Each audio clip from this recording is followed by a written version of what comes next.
Oh man, feels so good to be, on vacation. Yeah, yeah, Oh, just. Oh, sir, thank you. your Oh, margarita. thank you, thank you. Oh man, I've just. It's Very really good good. to be on holiday Pause, sir. after such a hard gig at UKLC and then producing. Oh no, we've got a. Oh, Milky, I didn't know you were here.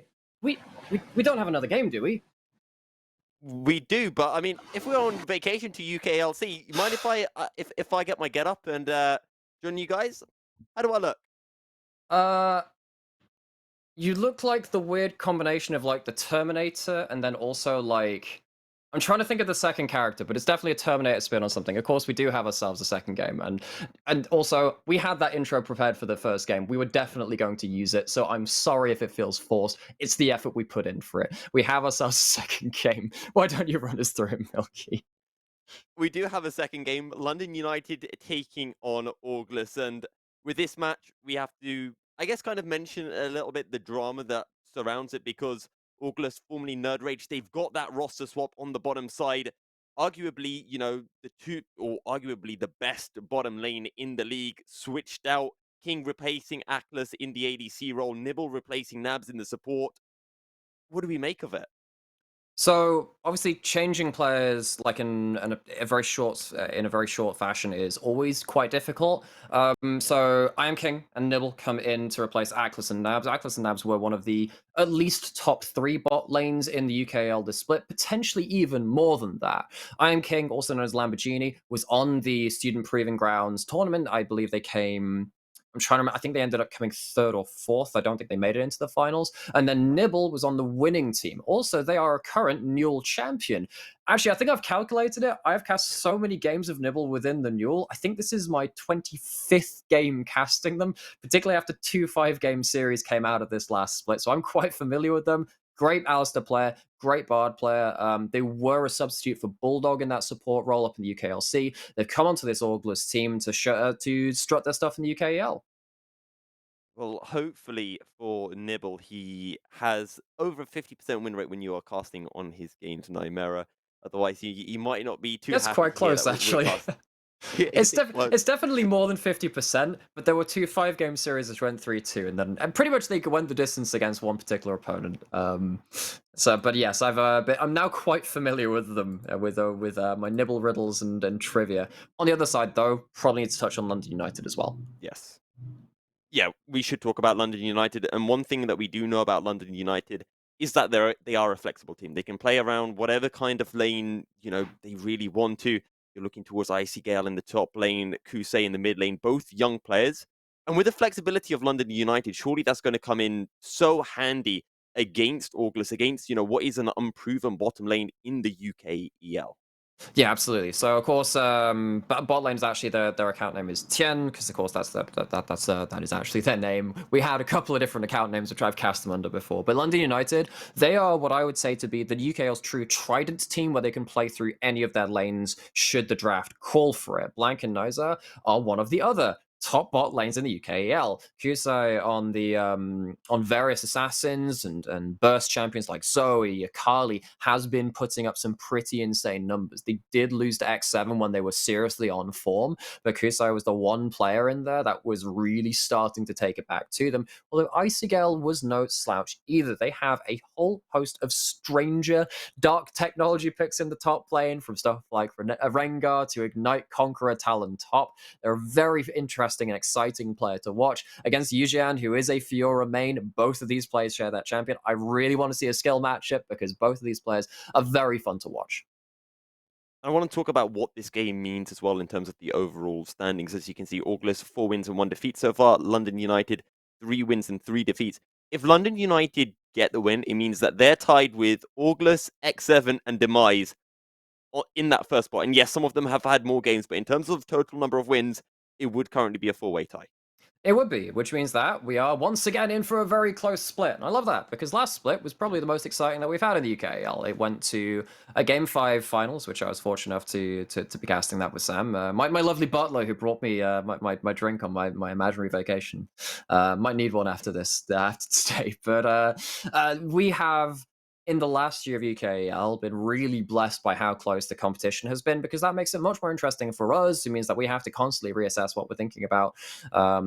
all of these teams and storylines, and it's better for you guys as viewers. And bless you're a fan of a certain team that's not having things go that way, but on the whole, for the neutral party, seeing teams like this have such close competitions, very important for the league. Love to see it.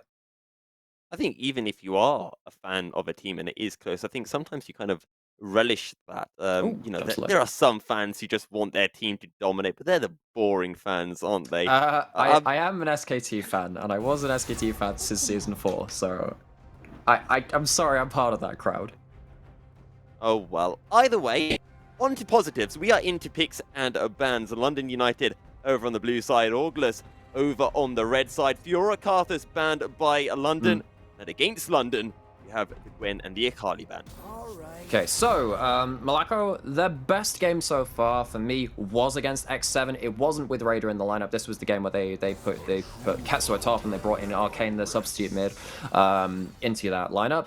And they played Carthus, which was really, really strong. So now London United going to lock in the Renekton first pick. Yujian has also been a very large player of the Renekton, alongside other players like Arcane Teddy from the Nox lineup too. This is just the lane priority pick for top lane, but as we've seen, can also be flexed towards the mid lane should the draft call for it. Renekton, the first pick up for London United. We saw it being picked up in the previous game. That was by X7. It didn't quite work out, but we have the Camille and we have the Xin Zhao locked in for Yujian and Malacca, pretty much being picked in or by their players. So, straight in. Absolutely. So we have the Xin Zhao, which has been so powerful in the last couple of patches, going with stuff like the Gore Drinker, and being that really annoying temporary frontline, which longer range carries can't really deal with.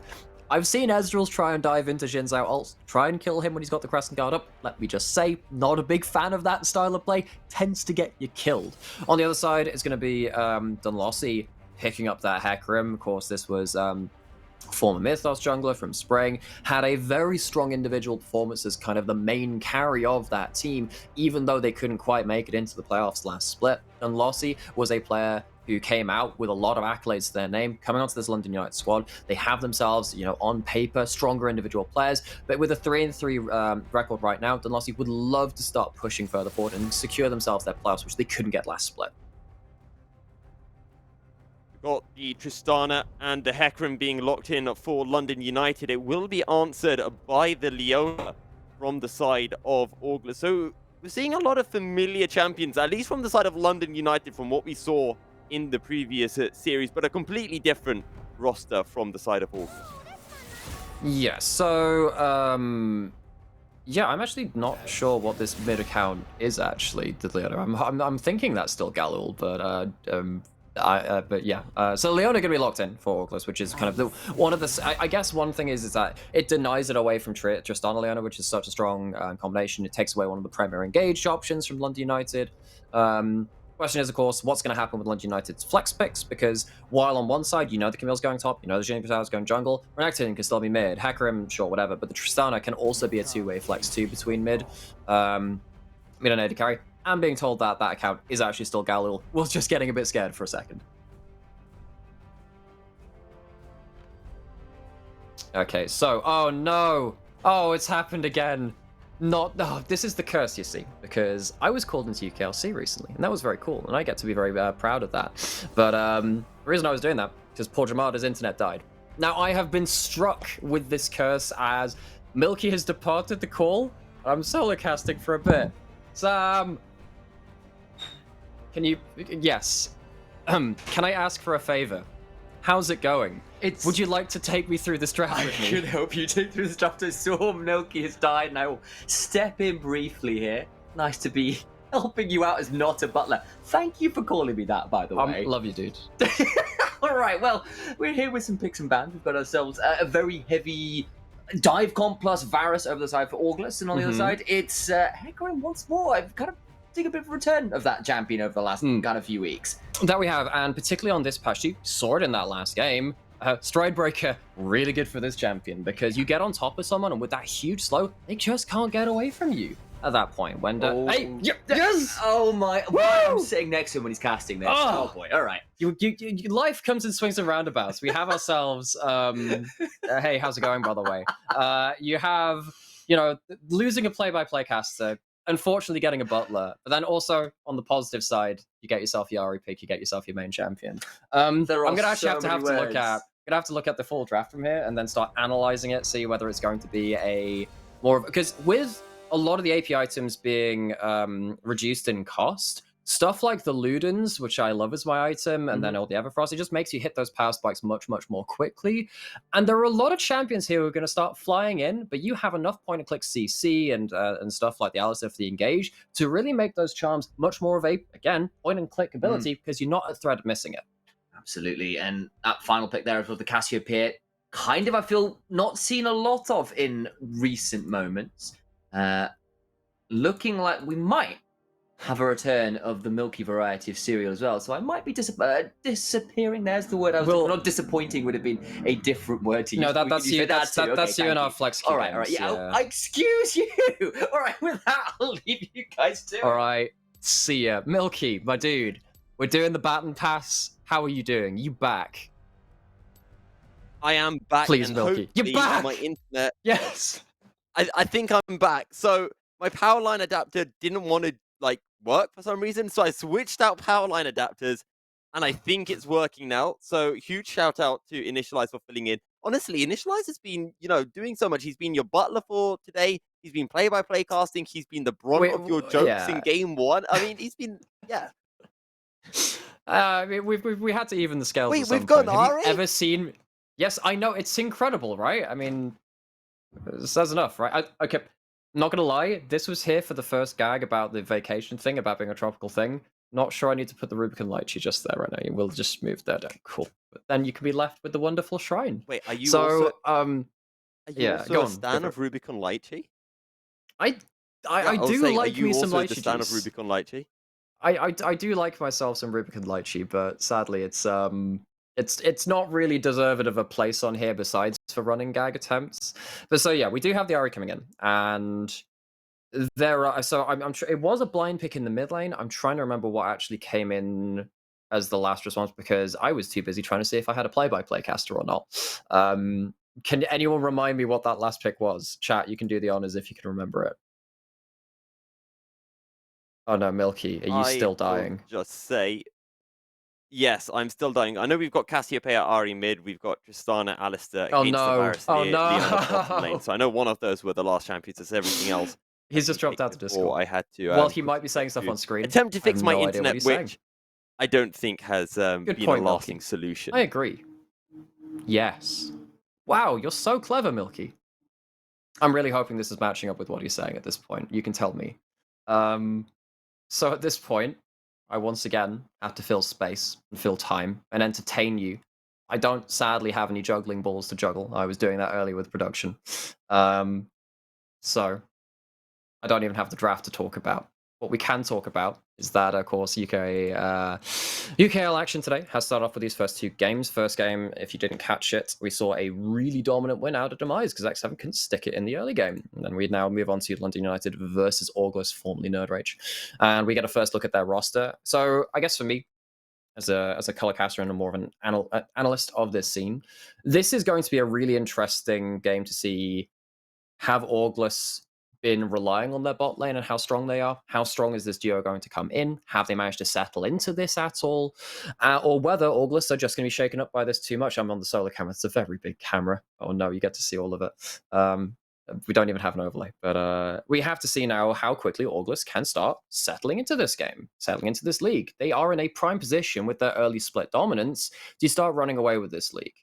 Question is, can they do it with a different roster halfway through the split? We saw a couple of teams last split playing around with some roster changes, having to bring some people in and out. Of course, even our eventual champions had that come through in the mid-split for them. This is not something which has to put a team in the dirt. Question is, do these teams have the mentality? Do they have themselves the backroom staff and the support to start revolving on this roster moving forwards and start really culminating on this mid-game split? I hear a door opening. I think I might have it. Sam, are you here again? Can you save me? I can help save you. I'm seeing it's still a little bit awkward with Milky's internet. I'm sure we'll fix it, but I can sit here and at least give you some context. Thank you for ignoring me telling you about the Cassiopeia pick last, by the way. I was too busy crying about losing Milky yet again. But yeah, I mean, that's a reasonable thing to be crying about. So Cassiopeia Ari is a It is actually a decent matchup for they are in some ways. I think that so one of the problems is that if Cassiopeia, if they it is basically a battle of where are you standing in the minion wave. If Cassiopeia steps outside the minions, then suddenly charm opportunities are there. There are some really cool mechanics where you can. So you obviously people know about the flash charm. You can actually charm flash to the side to give you different angles. You can flash around a minion, which is pretty fun. But you need to land that charm the Cassiopeia because if she tags you with a Q first, you lose pretty much every trade. And one thing I kind of do want to ask again, this is my limited understanding of this matchup because, I don't really play mid lane, surprise, surprise, and I'll fudge around a little bit. There we go. Obviously, Cassiopeia does have the miasma, grounded. I imagine that's fairly rough when it's considering Spirit Rush in terms of playing around that level 6 mark as well. Would be my assumption, but I'm not sure how it actually works out. Yeah. So I mean, the big problem is if you dive forward into the Cassiopeia ult, that's the big problem. Yeah. But effectively, it is always going. I mean, we are actually onto the rift, so we're going to see. Oh, I love this. Galil played it once before, picked up the ignite, feeling it. On the other side, we do have an electrocute going to Kiari. Yujian starts to hook shot. That's using the slice and dice. ICGL's going to try and get away. You can see the recalls being channeled. They just don't want to fight this, and they can't get close enough. So, nice attempt there from Auglis, but not quite able to lock down ICGL for long enough to really punish. Might force an awkward little start here for ICGL, who's feeling like he doesn't want to back and just going to walk up to the tier 1 instead. And now you have a Renekton who started level 1, and you have a Camille who's much more fond of starting with a hookshot anyway, and has the ignite. So suddenly there's Renekton who can start trading quite heavily with the Camille early into the game, is going to be at a disadvantage. This is now going to be... Because, again, one of the things about the London Unite team, which I'm really interested in tracking and have been tracking so far, is do these players who are quite young solo laners, Kusai and then Icy Gale, are they going to be stuck in their solo queue mindset? Are they going to be stuck in a position where they're sat there thinking, oh, we can play out matchups this way without realizing the level of coordination and the other changes you have to make at a competitive level? You need to have that poise, you need to have that respectfulness. Say, for instance, how Endorser was outplaying the dives in that last game. While I think that Endorser has had some individually quite weak games, that game was just understanding having that information, having that knowledge, and knowing how to win the game off of your own individual players. Icy Gale now, you're not in a position to start bullying at level 1. London United, how do you turn that around? How do you deal with that? That is the question always with this kind of thing. We've got a lot of top laners who are genuinely very strong when they have a lead. When they can play the lane the way they want to. It's when things start getting dictated to them, we start having more questions. As you said, Icy Gale is a lot younger in some ways, a bit newer to the competitive scene, at least on the level of something like the UKEL. And there are some questions that do get asked as people start to figure out how teams play, how players play on top of that, and start drafting answers and preparing answers to particular picks and play styles that can get punished. And you saw the attempt there from Auglis, and credit to Icy Gale as well for being swift enough on the slice to get out of that. Absolutely. I mean, at the end of the day, starting E and not dying, probably better than giving a first blood over to the Camille. That one is very rough. What we do see, though, is, of course, Yujian now being able to stack up the top waves, taking some heavier trades, as you can see, gets that stun, going to get the grass trade, I guess the early level 2.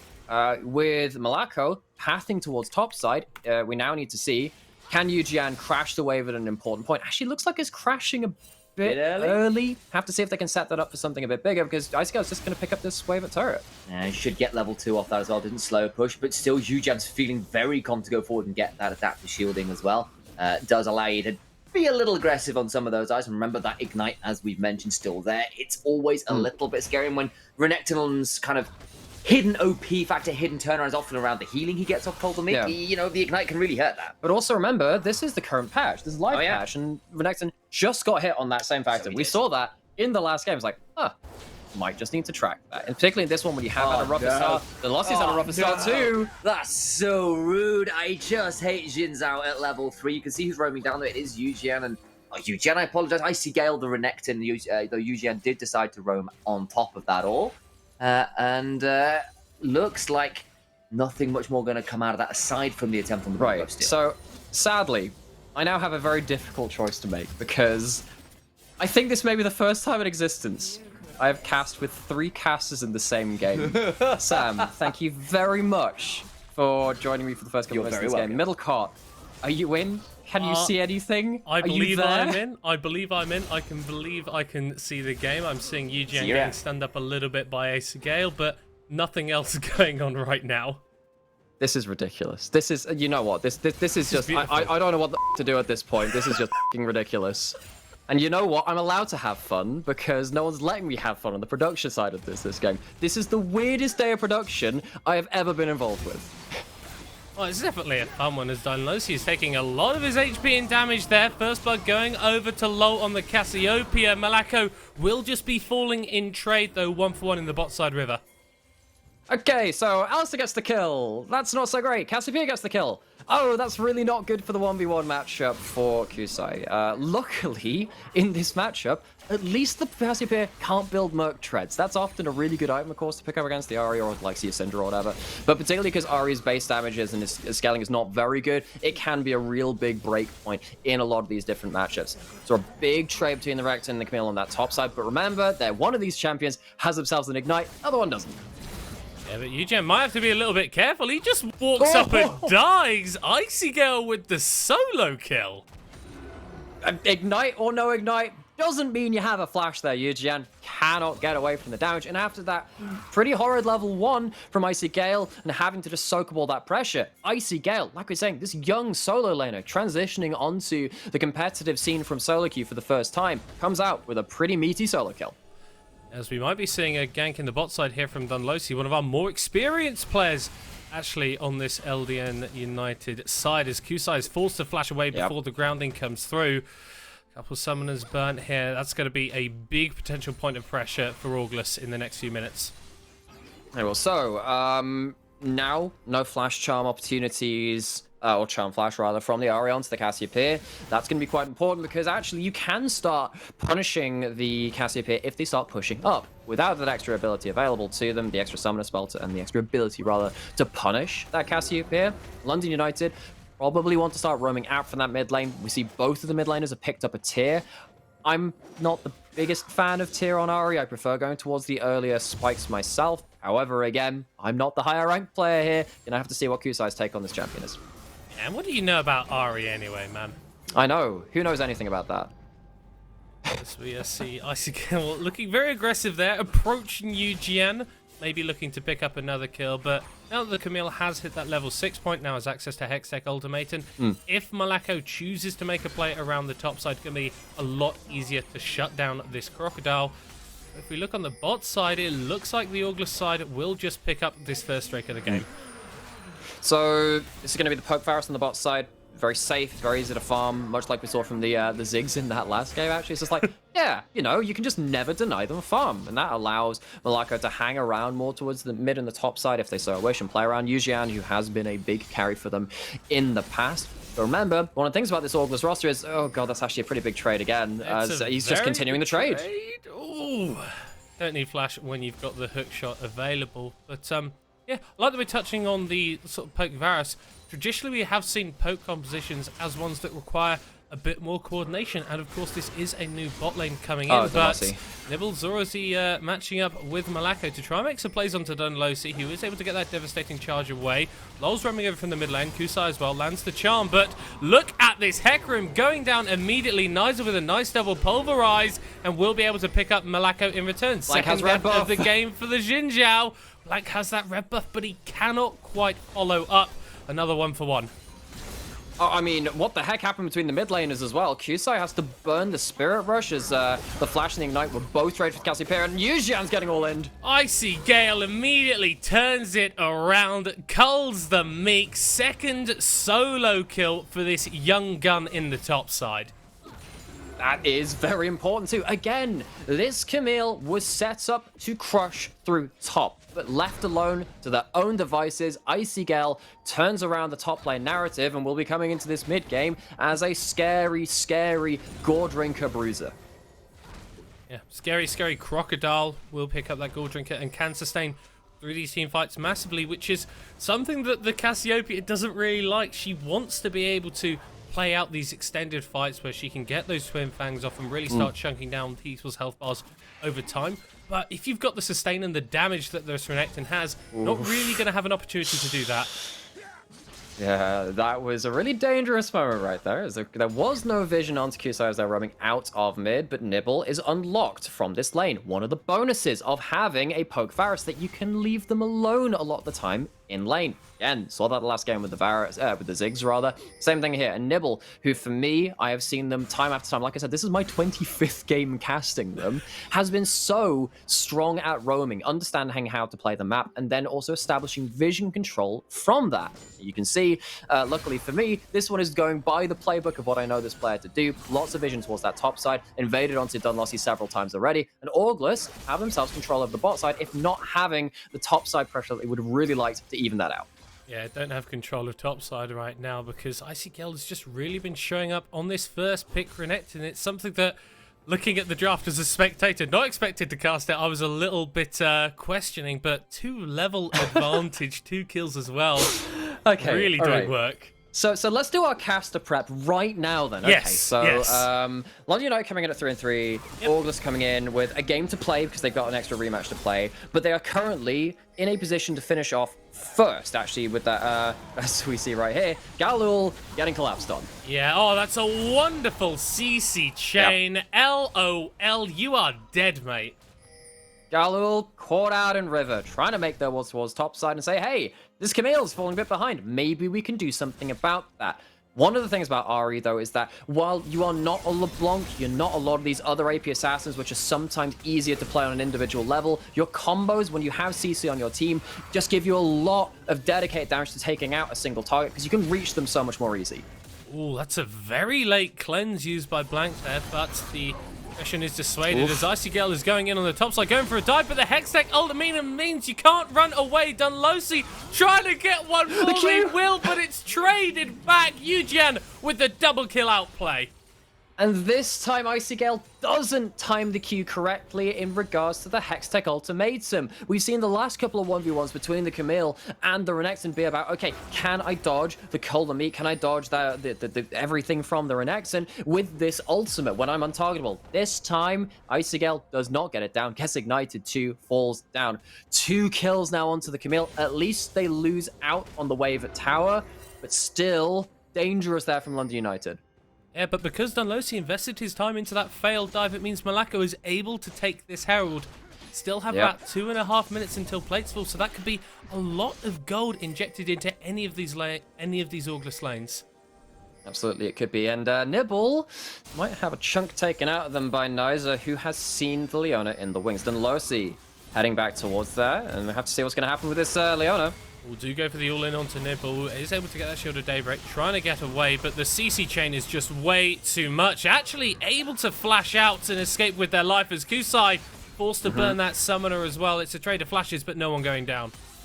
No one going down just yet. We do still have ourselves a Casper ultimate and a Spirit Rush going back up, and I see a lot of people still stuck around that mid lane.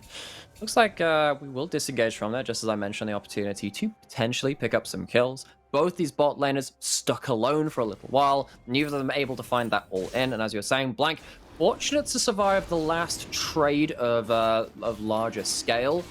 But with this fracas in the mid lane leading to no blood spilled, London United even up the dragon score with the first Infernal is the second dragon of the game, and we're going to learn our Rift right now, and it's going to be Mountain Rift. See, I'm really bad at timing this. Yeah. Well, it's like, you just got to look at the side, man. You got the little thing on the timer right down there. That's for I'm so stupid. Yeah. Well, okay, you got me with this one, Middlecart. I got him on one of them. You got this one. Wow, it's almost like this happens all the time. We do have now 2-1-1 on this Renekton, CS lead, almost up to their first time, but has to survive the dive. Yuchan doesn't hit the hook shot, now use their passive, and while there is a Herald here for Malako to drop, I don't think you want to be going towards UKEL right now. Yeah, but the thing is, you've only got around about 50 seconds left on that one. Not sure if you've got enough time to move it into the mid lane, so may just have to pop it down regardless to grab up those plates. Doesn't look like Malako's doing it. Maybe we'll just wait for a better opportunity later on, but we'll miss out on that extra plate gold. So, once again, turn towards the mid lane as the cameras, and checking in with different items coming in. We don't have either of these mid laners completing their items just yet, but with the Null Magic Manta being built up by Cassiopeia, got to imagine that's going to be a Banshee as well coming in at some point, and that's going to be a very important breakpoint in this matchup as top lane, less about items, more about damage. Yeah, we do have the level 2 ultimate for UKEL, is able to slice and dice himself away, forced to flash back as well, but UGM will chase this, you know he will, gets the ignite off, but the stun doesn't come through. UKEL falling as Dunlosi has found himself a Camille and the Jinjiao. Nice double fear, the charm comes out, Malako goes down, and Kusai doesn't want to Spirit Rush again over the wall, so we'll just be a 1-for-1 in the top side. Yeah. This is the bonus of taking the teleport over the ignite. You can just get to the play earlier, and Ahri, once they start snowballing, and has a Dark Seal. I genuinely think Magi is the only way to play Ahri right now because of the lower amount of damage that you have. There's a lot of ways you can start snowballing with that. Gets another kill on the board. He is behind in CS, but once you get something like a 10-stack Magi, you start caring less and less about that. Wait, Kusai has a an Irish play-by-play caster in his inventory. Hang on, excuse me. Dark Is that a Seal. Darius? Oh, for God's sake, Middlecott. Oh, that's worse than the UKL account in Twitch chat. That is... No! Someone get me a 4th play-by-play caster. Keep going, keep subbing them out. If you've been watching the Euros, you're only allowed to do 3... You're only allowed to sub out 3 times, man. You've used all of them, okay? See, I was always a rugby fan, so we had unlimited substitutions in that one. But god damn, you people are bad at comedy. It's fine, as both these teams are not great at getting a gold advantage for themselves. We find ourselves at the 15-minute mark, even on Drakes and pretty much even on gold. Rift Herald going to be summoned in the mid lane, but it's not going to be able to take down this tower. You start to look later and later, and which of these teams is going to be able to find that play, find that fight where they can really take over this game? Well, you have double Sunder on top side, and suddenly that means that Renekton feels less good about trading because Sunder was not hit in the last patch as far as I'm aware. Again, look at that single auto with the Grasp, with the Sunder. It does a hell of a lot of damage. It's not going to be the Gore Drinker from the Jin Zhao, which means that it's less temporary frontline for themselves. Yujian, doesn't get... With an empowered W with Renekton, you can actually stop the hook shot in flight. Not quite time to do that, though. Yujian, hook shots to safety. Gets out. A very aggressive player, but... knows that maybe going for the 1v3 on the Camille right now isn't the play, so is just able to get himself out Maybe of that not. one. Yeah. Maybe not yet. Maybe in like 15 minutes time we'll see that start to happen, but not quite yet, as he is going very aggressive to get these grass procs out with the Divine Sundra. Like you mentioned, it's a lot of healing, and UKEL really isn't having a good time with it. Might have a better one now as Dunlosi is in the top lane. That's a beautiful Hextech ultimatum, but the fear comes through as well. Yujan trying to kite this one out, but cannot do it. Shutdown goes over to UKEL. Really well baited from UKEL. I think he's just sat there with the... because you can tell from the Rage Bar when a Renekton typically wants to start all-inning, right? Uses the Slice and Dice and then says, I'll use the first charge. I've got the reset. I'll walk up to the wave, and then it times out. And Yujian's like, what the heck are you doing? Well, he's just waiting for Dunlosi to come in. He does get there in time, has the Stride Breaker, has the Ghost. Bot lane now on the table for August. Oh, nice, going to be rooted up. So He just popped the ultimate, but that's a lot of CC, a lot of damage dropped onto the Alistar. Already falling down. Shutdown going over to I Am King and the bot lane tower as well. Second of the game as UKEL was able to pick up that one in the top side. And it means that, again, neither team's been able to pull out ahead quite yet. So, that was about as well as you can play that as the Alistar at that point. However, August, they pull the trigger, they dive bot lane, they get themselves the dragon off of that. It might be even-ish in gold, but August pulling ahead in the neutral game objective right now. Extra resistances, you're going to feel very nice about that. Soul isn't really a win condition for either of these teams at the moment because they did just trade those first 2 Drakes. So, unless we're in for a long one, probably not going to be seeing that Soul. What do you mean? There hasn't been any long games today. Anyone watch LCK? Anyone see that 70-minute one? Nothing like a good old late game like that. Hey man, all I'm saying is these LCK teams, they're playing like games that last an hour and they're only getting like 9 kills. Maybe they're paid by the hour. Maybe that's the point. Maybe we found out. Maybe we found it out. By the way, that is completely a joke.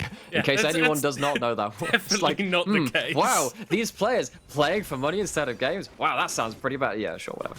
Cool. Malako on top side on red buff. Gonna be potentially hovering over Yujian again, and this top lane matchup has started to simmer down a bit. It was very active in the early parts of the game. It's stabilized just for now. Have to see how that works out though with the Herald rather back on the table. Yeah. I think UGN and ICGL have both recognized that whenever they want to go for an aggressive play, the enemy jungler is probably going to be there. Because Dunlosi and Malako have been paying a lot of attention to that. Like you said, Herald is on the table. Both bot lanes have swapped up here, but with Lord taking the reset and no TP on this Cassiopeia, London United will just start this one up. There's no teleport available yet on the Ahri though, but they have built themselves up their mythic, and it's the Ludens, which I'm very happy about because that suddenly means your burst damage is actually very significant. We do have ourselves a threat brewing. Ahri on the flank, where's the engage? The engage isn't anywhere, Nymera, because ICGL wasn't quite able to land the stun. The reset's coming through, and August may just look to take this mid lane tower whilst they've got a little bit more pressure. Perhaps so.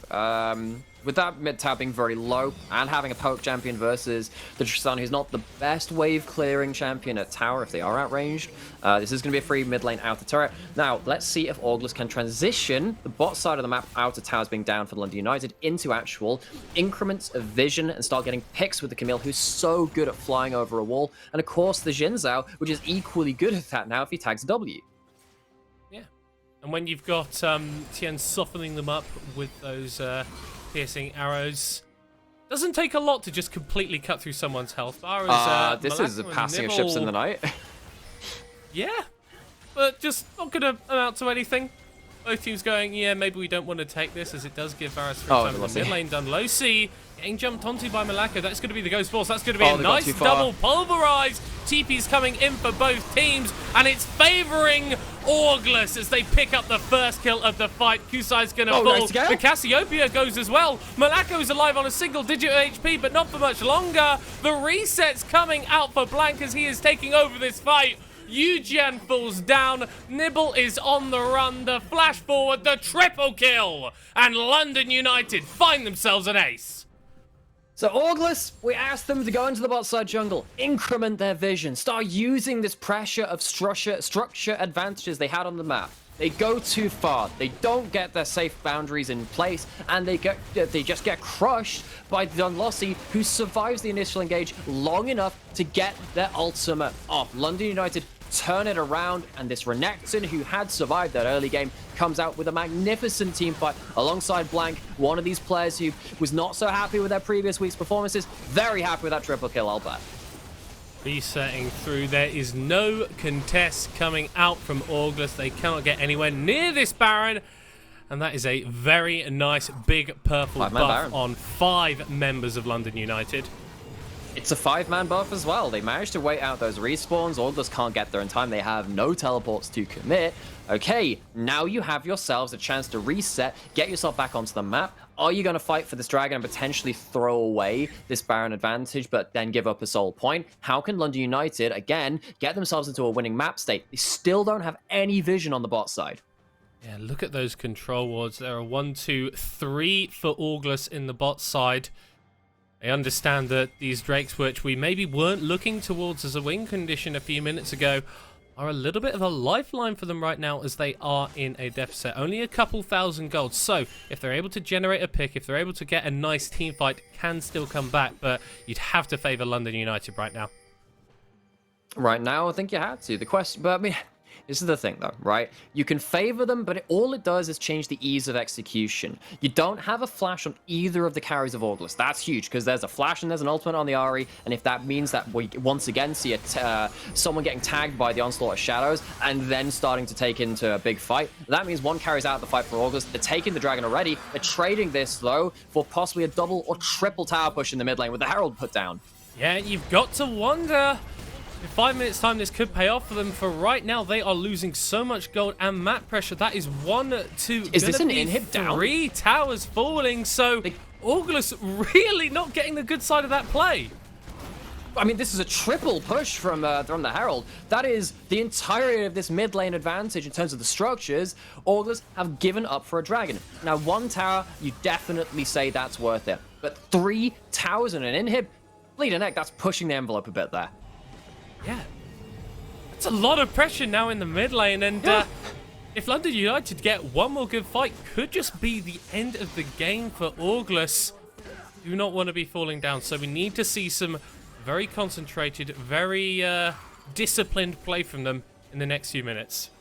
And that's something which we were asking of, well, the likes of, okay, Galul looking for something. He can see the Trist.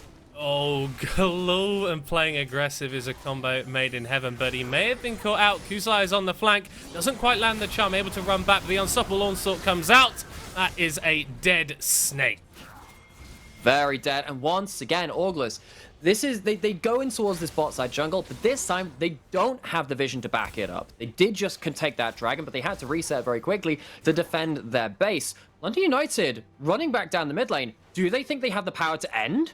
I mean, there's no flash on Nizer, so the Alistar's engaged potential does go down, but Eugen is only starting to back now from the top side. This would be a 5v4 at best for Auglis, and it looks like London United are ready to take it. The Crescent Guard comes out from Malako, but it's not really doing too much. That's the failed combo from Nizer. I'm King able to get out, but the flash charm comes out from Kusai, and he says die to Auglis. Malako gets one back, but he is gonna fall as well. Double for the Ari. Galul is back now. Could look to turn this. Shutdown goes over onto Eugen, and they're turning it back around. Blank with a load of damage. Blank's on a rampage, and now he's gonna kill Galul as well. Goes forward with the rocket jump. Gonna grab his second triple kill of the game. No! Just ticking down and falls. Now Eugen on single digit HP needs to find the play. Needs to make something, and Kusai wants to end the game. The hookshot comes out, the wall dive, the charm lands, and he's not quite able to pick up the Ari. What the hell is happening? What a ridiculous series of events. If we had replays, that's one which I would start clipping and going over 3 or 4 different times. Jeez, that's like, you know when you score a goal, you get like 4 immediate replay angles? That's exactly why we needed in League of Legends, to try and break down whatever the hell happened there.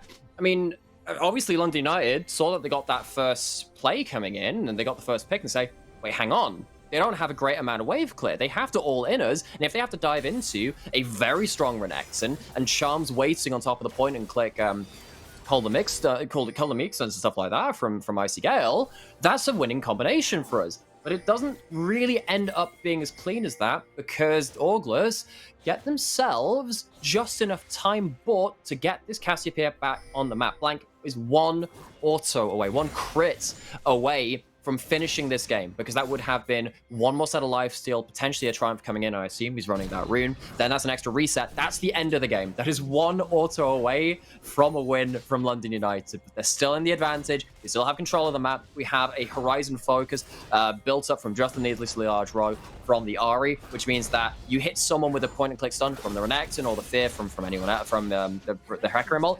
Ari is going to finish off that job very, very quickly at this point.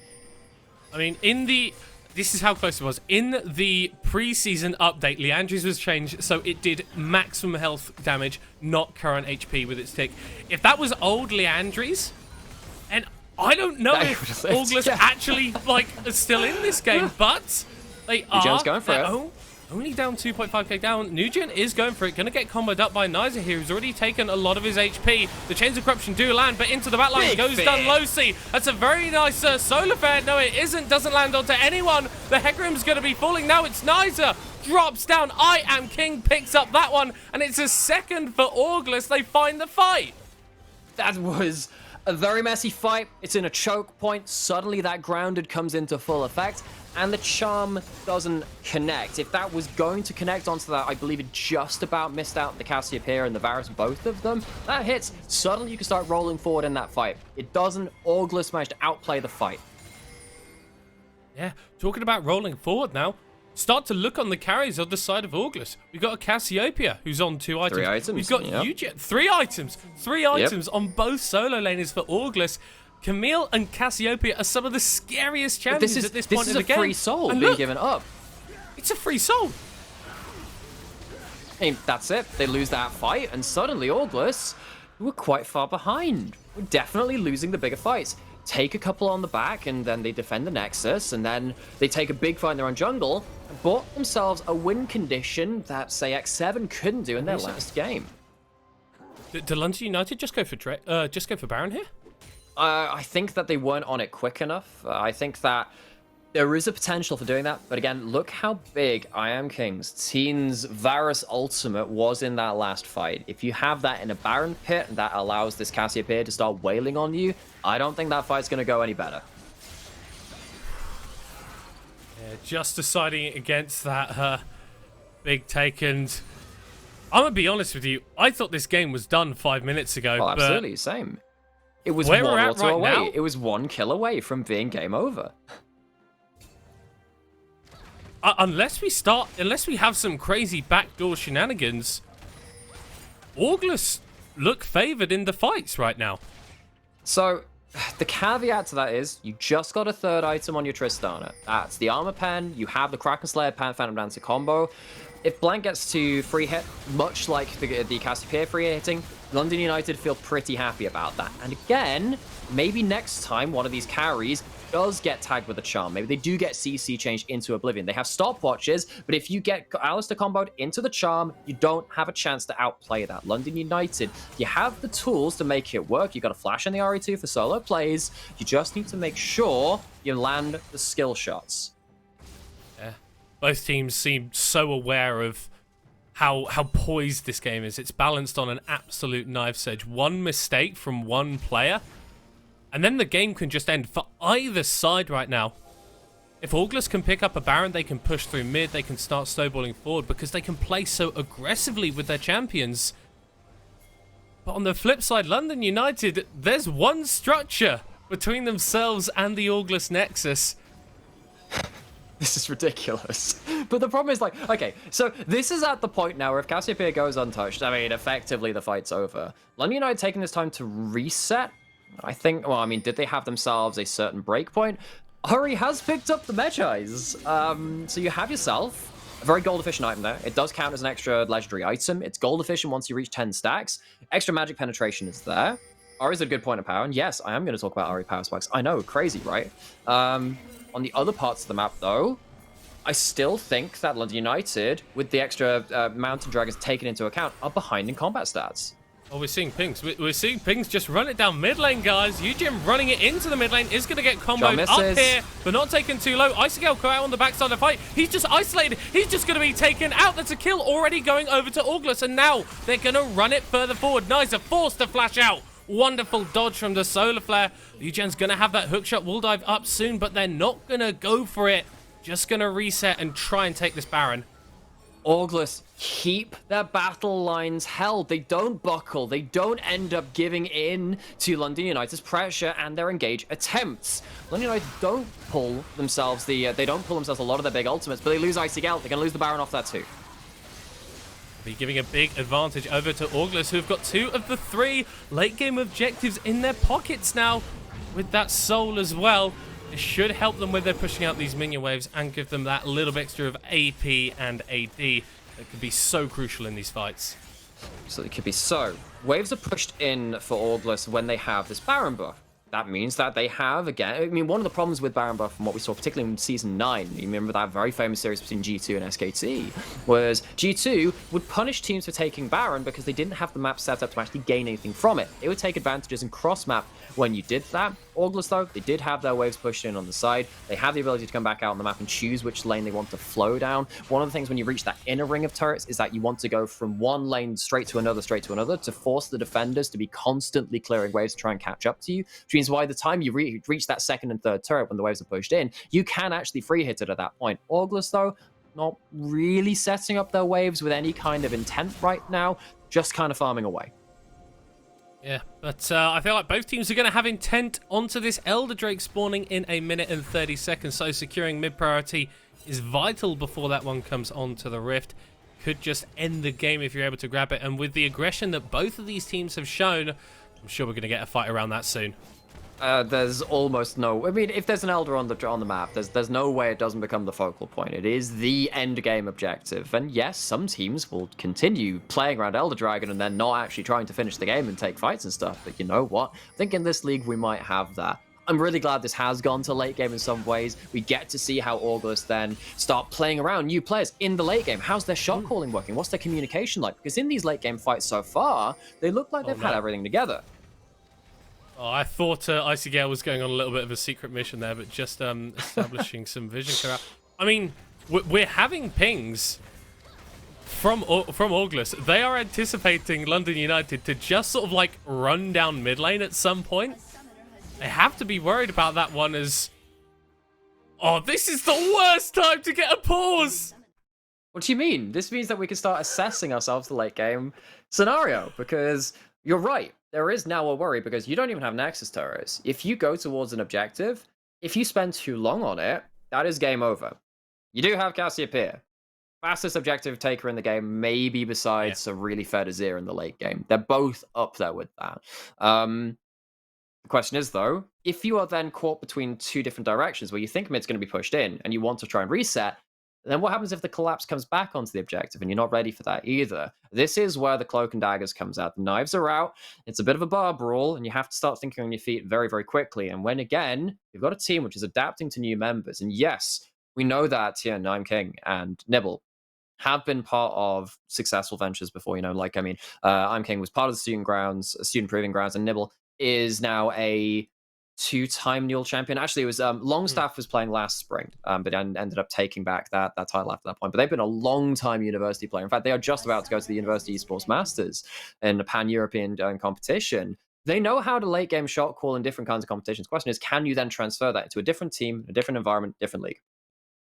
Because we know that the communication style, obviously, coming in could be completely different. But I think, like you're alluding to, London United do kind of hold a lot of the cards right now because they've got that map advantage. You just need 15 seconds where August aren't paying attention, they're not looking at the minimap, and you can just run in mid and end the game. Yeah, sorry, I was just waving hello to play-by-play caster number 2 as they walk past my door there. So I have to say, this has been just a reality check. This has been, frankly, a ridiculous cast. Yeah. This is one of those ones which you end up remembering, where kind of hopping onto producing with about 20 minutes notice into a crazy game, which is actually an upset. Demise coming in over X7. Yeah, absolutely. That's the kind of game. That was a mad game. It absolutely was, because it was a game where it was quite obvious when the breakpoints happened, and there was a race against time to see what would happen in that early game. And then we get this one, which it seems like the game's over, but then it evens out again, because in the late game, it's about execution. It's not necessarily about the scaling. And yes, you can say, different tools means that certain fights are hard to take. But for me, London United, they were the ones that played themselves into this spot. The Nexus defense was one thing, but the fights after that, not really getting onto the backline, not managing to land charms onto important carries, whether that's because of the CC chaining or because of other factors involved with that, they have played themselves into this spot. Now the question is, can they play themselves out of it? Yeah, and that's going to be really difficult when you have to face up against a Cassiopeia and a Camille. Yes, because absolutely. Having a Cho'Gath ultimate on a 4-second cooldown, like, that hurts. That really hurts. With Sundra being so strong as well. Yeah. It scales very, very well. You get percent penetration, which is very important. And remember, there is a Mount Sol in this game. Like, Mount Sol is there isn't anyone ridiculously tanky. Leona is the only person that's particularly up on that front. No one else builds up a huge amount of resistances, but even the shield is very, very important, right? Yeah. It just means that, like we've already seen in this game, that one auto that comes through that doesn't quite kill you, can completely flip it. And yeah, we are at that point where one auto, because this game could have ended 10, 12 minutes ago. Well, it should have done. By all rights, it should have done. Should have done. It was very, very close. But here we are. We're still in this game. And in a minute's time, we're going to have an Elder fight, which is probably going to decide it. And I'm going to be an arsehole to you, Nymera. Right, go for it. Who do you think takes it? Yeah, that's a bit of an asshole move, dude. We're actually right back into game. Yeah, we might not have time to answer that one. I think it's going to be August. I think the way that they've been playing, been very, very dedicated. Oh, we got right onto the Ari. Eugen is immediately going out, and the Unstoppable Onslaught doesn't hit onto anyone. That's a nice two-person stun for the Soul Fair, as Iron King is doing the damage on the backside of the fight. Shutdown goes onto the Ari as my screen is frozen, and I'm assuming that the fight is continuing to go forward.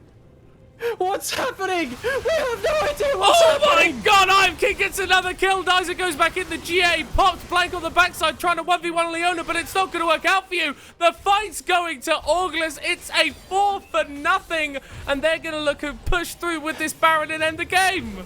Yujian finds the angle, gets right on top of the Ari, forces about 2 charges, the ultimate out, and they get stuck right back into the middle of it and cannot finish the kill. Blank is going back!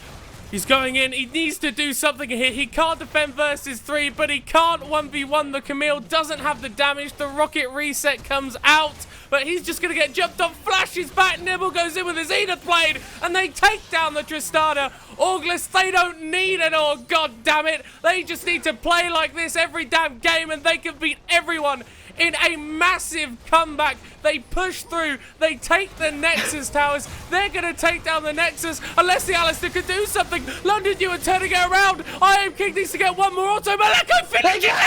Holy moly! It takes 35 minutes! It takes about 3 different Nexus attempts! Auglis come out on top. As you said, who gives a damn about an Aug? You can have 3 Nexus fights, you can have 3 play-by-plays, but we only have 1 game, we have 1 win. Yes! And he gets to have an exciting moment too. Congrats to Auglis, picking up where they left off. They take themselves at least a tie for first place. That... Ridiculous. There aren't words. Frankly ridiculous. There's no words. I'm not going to swear, I promise you. Holy... Oh, right. So, we've had 2 banger games so far today. In a few minutes, we're going to have a third. Not going to be me and Nymera, unfortunately. We're going to have a different play-by-play this evening. We're going to have Trajan and Temporal bringing you that one. Don't go anywhere. We're going to have some more action very soon.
welcome back to Caster Speed Dating, otherwise known as Mr. Nightmare's Wild Ride, but better known as the UKEL Summer 2021. I am Trajan, I'm back with Temporal, and what a pair of games to kick the day off, man.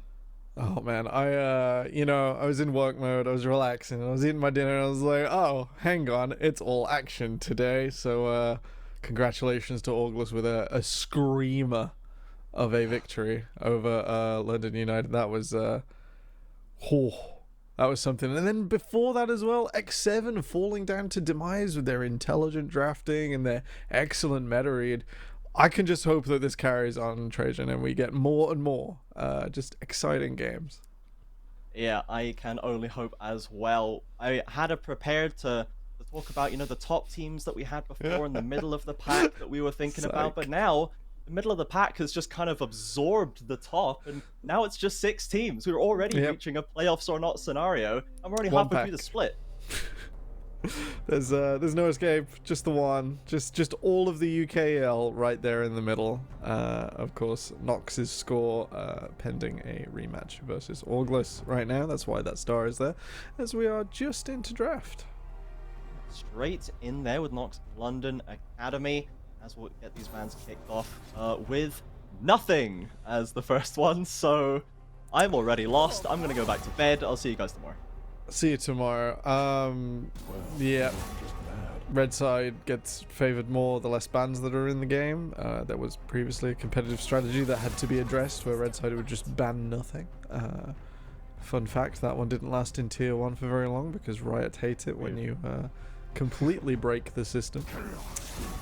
Yeah, but it will be a fair amount of the top side of the map falling away in the first round of bans. Here we see Puru's Zac taken off the table along with Renekton that we saw used to great effect in last game, and Teddy's classic Fiora removed as well, plus the Gwen, and it's the Galio removed away by actually Fidel there, so Rugger's not going to get that pick for himself, but Nocturne first pick, we've seen him on this more than once. We have. It's a strong B1 on this patch. This doesn't show too much. It means between Ruggers at God Tier and Teddy. I nearly said Rock Tier then. This pick will be available. We'll give some backline access, but the beautiful thing about Nocturne, he can do many things well. So the answer from London Academy here, a Karma and Xin Zhao, a reasonably strong pairing. It's not quite Lulu Xin Zhao, but then Karma tends to have a more flexible role between the other two solo lanes. So not too much given away just yet from London Academy. Not yet. We do see the Xin Zhao taken first here right now. Rumble has not been banned and it has been left up, but of course Xin Zhao tends to do pretty well into that jungler. I wonder what God Tier is going to go to today, because he has mainly been favoring the Xin Zhao, the Rumble, these very meta picks. Now he's going to have to go to something else here, while it is the bot lane that Nox is choosing to lock in for Kur, now subbing in for Hades today, down in the bot lane, not in the jungle. With Divinus as well. They're going to pivot to the Diana right at the end though, so this could be the jungle answer. This could be the jungle answer. Stays a little flexible, puts a little more pressure on these defended R3, R4 picks from LDNA. And it's sort of a question. We've got a lot of backline access here. 3 hard diving champions, all who push R, go straight to the backline. Or I suppose Diana pushes E now, but small qualms will be responded to. That's a Xayah hover would be able to escape these diving champions for just a brief second, and London will lock that one in.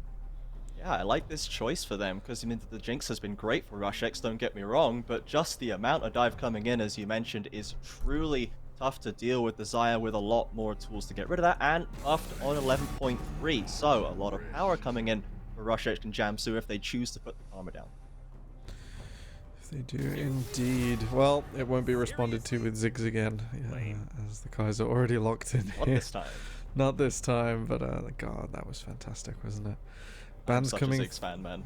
I'm a huge Ziggs fan. It's explosive gameplay, in more ways than one. We got jokes here. We got the humor. You've had the high energy, you've had the high octane, crazy 2 games. We're just gonna relax just in case there's more of the same. Yeah, we've focused the bot lane a little bit with the Nautilus and the Rakan taken away, but we do have the Sylas rounding out as well. Ruggers has really been focusing on these melee mids, the Nocturnes, the Sylases, so trying to thin that pool out and maybe even try and force the Nocturne to go down there as his only good option. There's potential for it. This Diana's still nice and wide as well. So you mentioned a little defense for Karma. And Silas just thrown out there into the middle. With Malphite taken away, it looks like we're not going to see full front to back from LDNA. We're going to see a Scion Harvard. I am wondering about this because Admiral Odo, we actually, Temporal, have we have all three of the kind of weak side top laners in our 2 games today. We've got 2 in the next game, we've got 1 here. Admiral Odo has been doing very well on the Scion. I believe the pick is actually 3-1 right now in the summer split, and we have a lot of focus on the carries up there. You see the Camille locked in, likely for Arcane Teddy, but you know, the weak side, the Orns, the Scions, they've been doing a fair job too. They have, if you don't fully punish through and make the most, but not spend too much on a weak side, you definitely open yourself up in the game of League of Legends. Scion, I have mixed feelings about the Scion lock-in. We're gonna see if they justify it with the R5. Bit of backwards and forwards here. Divinus just mulling over his options. I do like the Leona when you have lots of dive options into the Xayah, who has to push R on one of them. If you just layer them appropriately and chill out and not throw all of them at the speed of light to the Xayah, it does tend to be left in a bit of a weak spot. This R5 surely coming through for the mid lane there. There's a very focused comp that Nox have created for themselves here. All 5 champions with dive options for themselves. It's gonna be a hard engage style, and Fidel locks it out with an Azir. We've only seen this once before, played by Galul, but you know, the Emperor's Divide, if you're looking for disengage tools, it's a pretty strong one. Indeed. So with 5 champions on Nox Esports rather, that's all dive. That's why I went to the D. They all dive. All of them dive with their face. They don't sort of pull or push themselves forwards. They don't bring anyone to them. They don't show up next to someone. They click on a champion and they appear at that champion. Not through an Azir wall though. So Fidel and Rushex will be having a really, really increased burden of execution this game. They both have 1 get out of jail free card. In the case of Fidel, it's a bigger get out of jail free card, but it is just 1 card. If you deny this dive, it does allow Puru, especially, a lot of agency on the Zinzao, where you can pick apart a front line and give Rushex and Fidel the ability to play forwards, front to back, and just blast through a team fight. But if you don't get those things done, and dodging 5 diving champions, all who can pretty much win these 1v1s, you know, it might not always be the case at different stages, but if they can't, another diving champion will find you. So it's going to be a story of where do Nox pick their targets, and do LDNA use their very limited tools, and they are limited here, don't get me wrong, to evade them.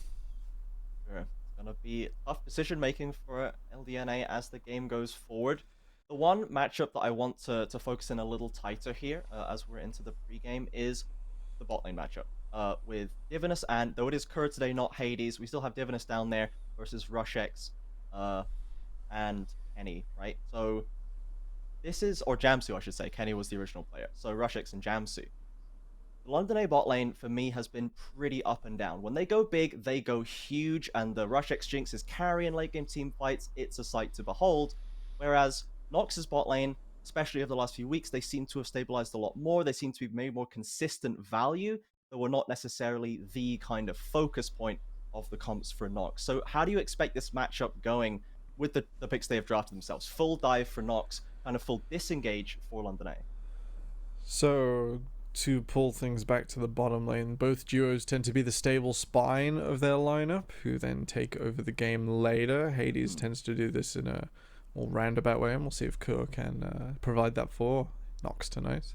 But then between Rushex and Jamsu, they normally sometimes have middling lanes, sometimes they do reasonably well and generate advantage, sometimes they'll be trying to hold on and prevent an advantage from growing. And then once or twice between the 2 of them, especially Jamsu on that Nautilus, that was can't remember quite who that was against, but oh man, those dredge lines really do put some work in. And between them showing up later and Nox spiking around Teddy sometimes and around Hades other times, you have this story of which lane will stabilize their advantage and be able to actually bring it forwards, because even when you generate that advantage, both of these bot lane are so good at holding on and stopping things getting out of control. Sure, so if they're looking to stabilize and generate an advantage that they can really start to leverage later on, where are these teams going to look for to get them through that early game? Considering, you know, Peru on the Xin Zhao, this is a very active early game champion, and Diana, especially once you get the level 6, you know, you're starting to make big moves here while the lanes are potentially still running.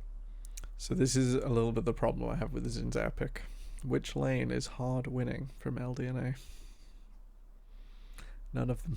The countdown timer just goes all the way down. None of them is the winning lanes. The Scion will be holding on for dear life against this Camille. And sure, he'll turn it around eventually when he's got 5,000 health, and Camille's Q looks like the puniest auto attack, even if it is true damage. Yeah. But before that stage, you have an Azir in middle who takes a while to get going. The 2v2 incredibly complicated, even for tier 1 players. So I don't really think I want to see LDNA put all their chips on that slice. And then in the bot lane, sure, Karma, Xin Zhao, a pretty good pairing, second only to Lulu Xin Zhao. But you're in bot lane and there are more factors involved, and the Nocturne, if you wait till level 6 or you can't get much done before level 6, the Nocturne will join you from a distance away and turn it around. And there's a lot of questions for this Xin Zhao. If they do manage to get some invades going early, then sure, the Xin Zhao is a fantastic pick and making that enemy jungle his own, and we'll just have to see which way they try and wrangle this, because in my mind there's a bit of a dissonance here. I am looking to see what God Tour can do now in this case then. If they do have basically 3 winning lanes, this kind of is maybe a bit of a jungler's dream. You can go anywhere and find a great 2v2 partner. Maybe they can come and help you at a moment's notice if they've got prio in their lanes. So God Tour, for me, has been the player on Nox that seems to have struggled the most. Sometimes their early games particularly can be a bit exploitable. So maybe they've got a chance to shine today on the Diana, on a new pick for them. I don't think we've seen them play it in the UKL so far, and maybe they can be kind of the focal point. The Diana team fighting is so impactful once it's rolling.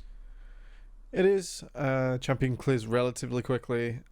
Great backline access. And then, as you've mentioned, while the early game is exploitable, Diana's 2v2 power went up a whole lot after the rework, and then recent jungle buffs to the Moonstone Shield. I think it's Moonstone Shield. RW. Just helping her clear that bit faster.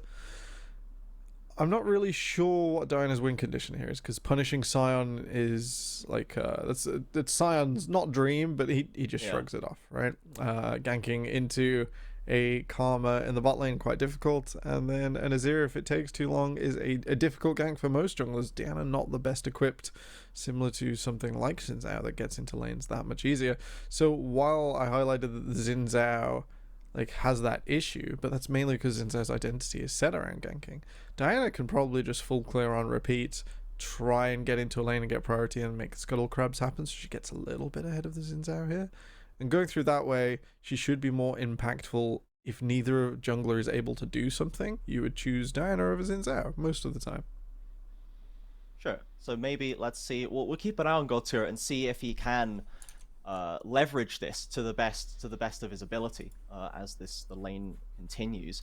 And the other player that I'm keeping an eye on, there's to be honest a lot of individual points about both of these teams that I want to be focusing on. I kind of can't pick between them.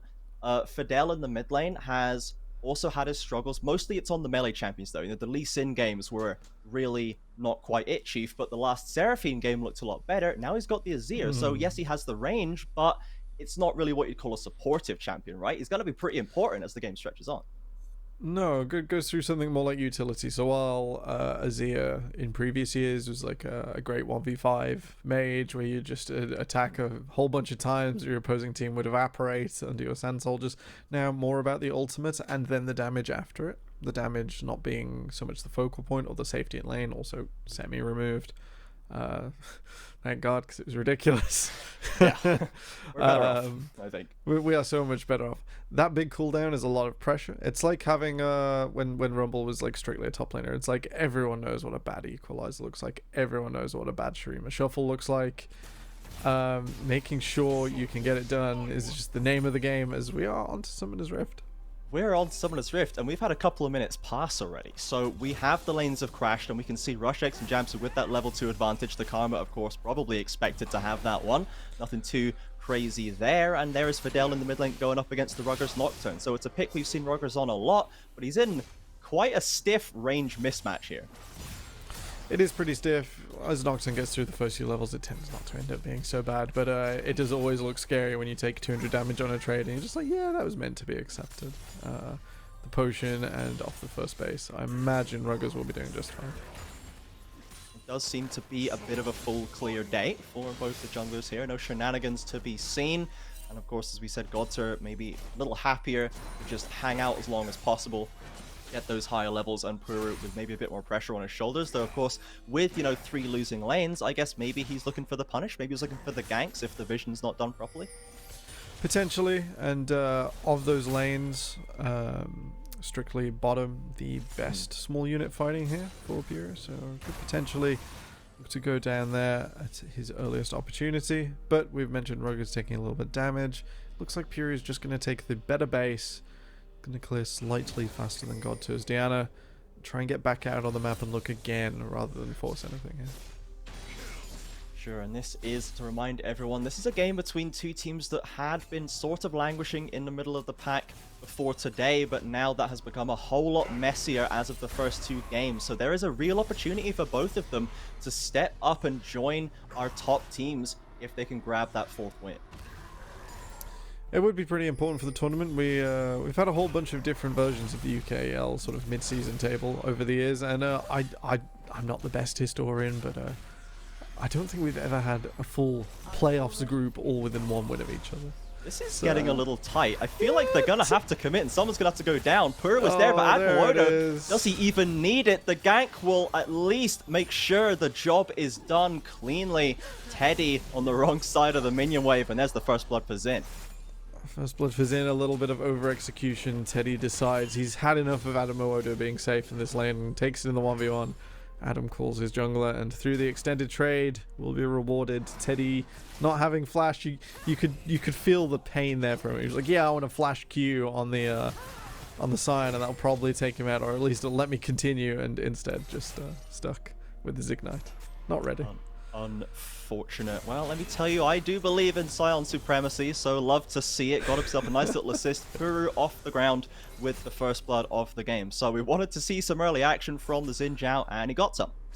We did get some, contrary to sort of the way I think Nox would want this top lane to be played. So a little unfortunate there that Teddy falls victim to Puru, but now it's on Puru to keep that advantage building and growing across the map. As we see him pathing down, this is rather nice and convenient into Dragon. Should meet God Tour there, and we get 1 more wave on bot to decide which way it's pushing. So in about 20 seconds we'll see where this is going. God Tour, never mind, not thinking about the Dragon.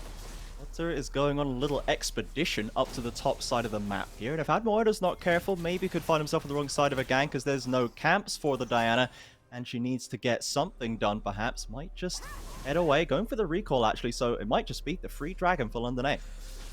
It might be looking like the free Dragon. Ruggers does have Paranoia, but it looks like Nox. I'm just going to hang this one up and say we'll get you later. But, just respecting that at level 5, Puru probably just is the strongest champion on the rift.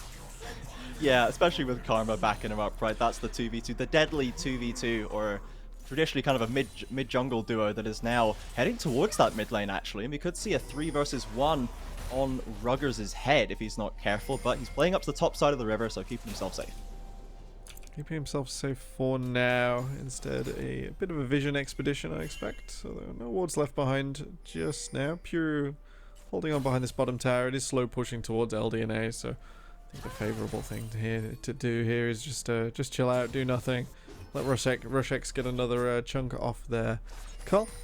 And that is exactly what LDNA want to happen here. Yeah, I'm not sure how close Nox's bot lane are to level 6 here, but here comes Puru round the corner, and Rush-X sped up by the Karma now. Divin is actually sliding away to safety using the Zenith Blade. Kurt takes a lot of damage, the Feathers dragged back, but it's not enough! A huge tower shot, and a Void Seeker will chunk him out his fair share, but it's still London A, I think, coming away a bit better. They do come away a little better, and it looks like the wave is still shoving away, so Kerr and Divinus have a bit of a clock in which they can be on this wave. Rush-X might go for... I haven't really coined a term for this, but when something is slow pushing towards you, it's almost like a cheetah recall, right? You can have your support stay a little longer, make sure the wave doesn't quite reach your tower. They sacrifice a bit of XP because they will need to base nearly always after this maneuver, but it means Rush-X will get back and get absolutely everything on the board. Sure, and that's kind of what London Academy want, right? Rush X is such a good late game carry for them. They can get him rolling, keep him safe, keep him slightly advantaged going into that mid game as we spoke about. He could be in a better position to step up and get them that win when it comes down to it. However, Nox do still have a fairly significant gold lead, honestly, considering they lost the First Blood and the Dragon. Yep, small CS differential in each lane, mostly in top. 20 up for Teddy on this Camille. I do expect greater things in the early game or before Adamorodo gets all those items and pairs them up with the base damage that makes Sion just so ridiculous. But for this intermission, yeah, the sheen enough for Teddy's Camille. Slightly better Camille game than last one, for sure. Teddy having a bit less of a rough time. Now he's not in the Renekton matchup here today, kind of just running the course off the lane, and has plenty of jungler and support up in that top side as well, plus 3 pink wards. So he is free and clear to do whatever he likes in this lane. Well defended, well defended. Yeah. And no more surprise visits from Puro, I think, is what is on Teddy's mind right now. So we will see the Herald started up. It's a little delayed if they wanted to go for this push, but then I guess Divinus had to stick around to get that wave in and give Kur some hope to be CSing again in the future. Yes. We have seen Godtur's now hit the level 6, so we saw kind of as we expected, just the straight full clearing and farming up to level 6. No funny business after that top lane gank was not attempted. Peru just with the 1 kill off that earlier play. So how does Godtur feel about this? He lost the First Blood to the enemy jungler, but he got up to his ultimate. He's got a little CS lead. Is he happy now? He may well be happy in the future. He needs to find a way to take a skirmish that is not completely straight, because at this stage with Danny, oh, Divinus, we're going.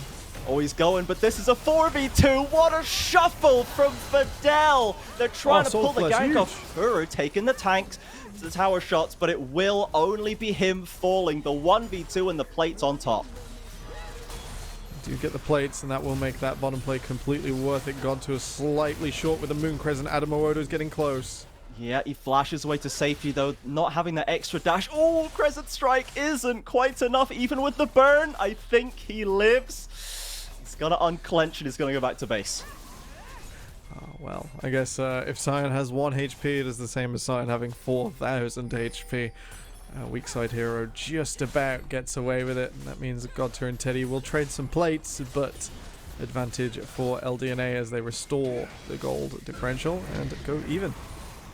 They're going for the TP here. The Herald has been summoned, but Puro is now here for a 2 versus 2, and Godtur and Teddy with no ult. Admorodo, though, doesn't have his own, and neither does Puro, so to be honest, they go for the TP, they go for the return gank, but they just lose the top lane turret.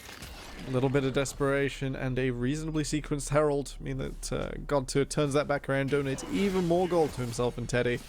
And forget what I said about the gold lead becoming even. Smooth moves from the top side on Nox, gets them out and gets the T1.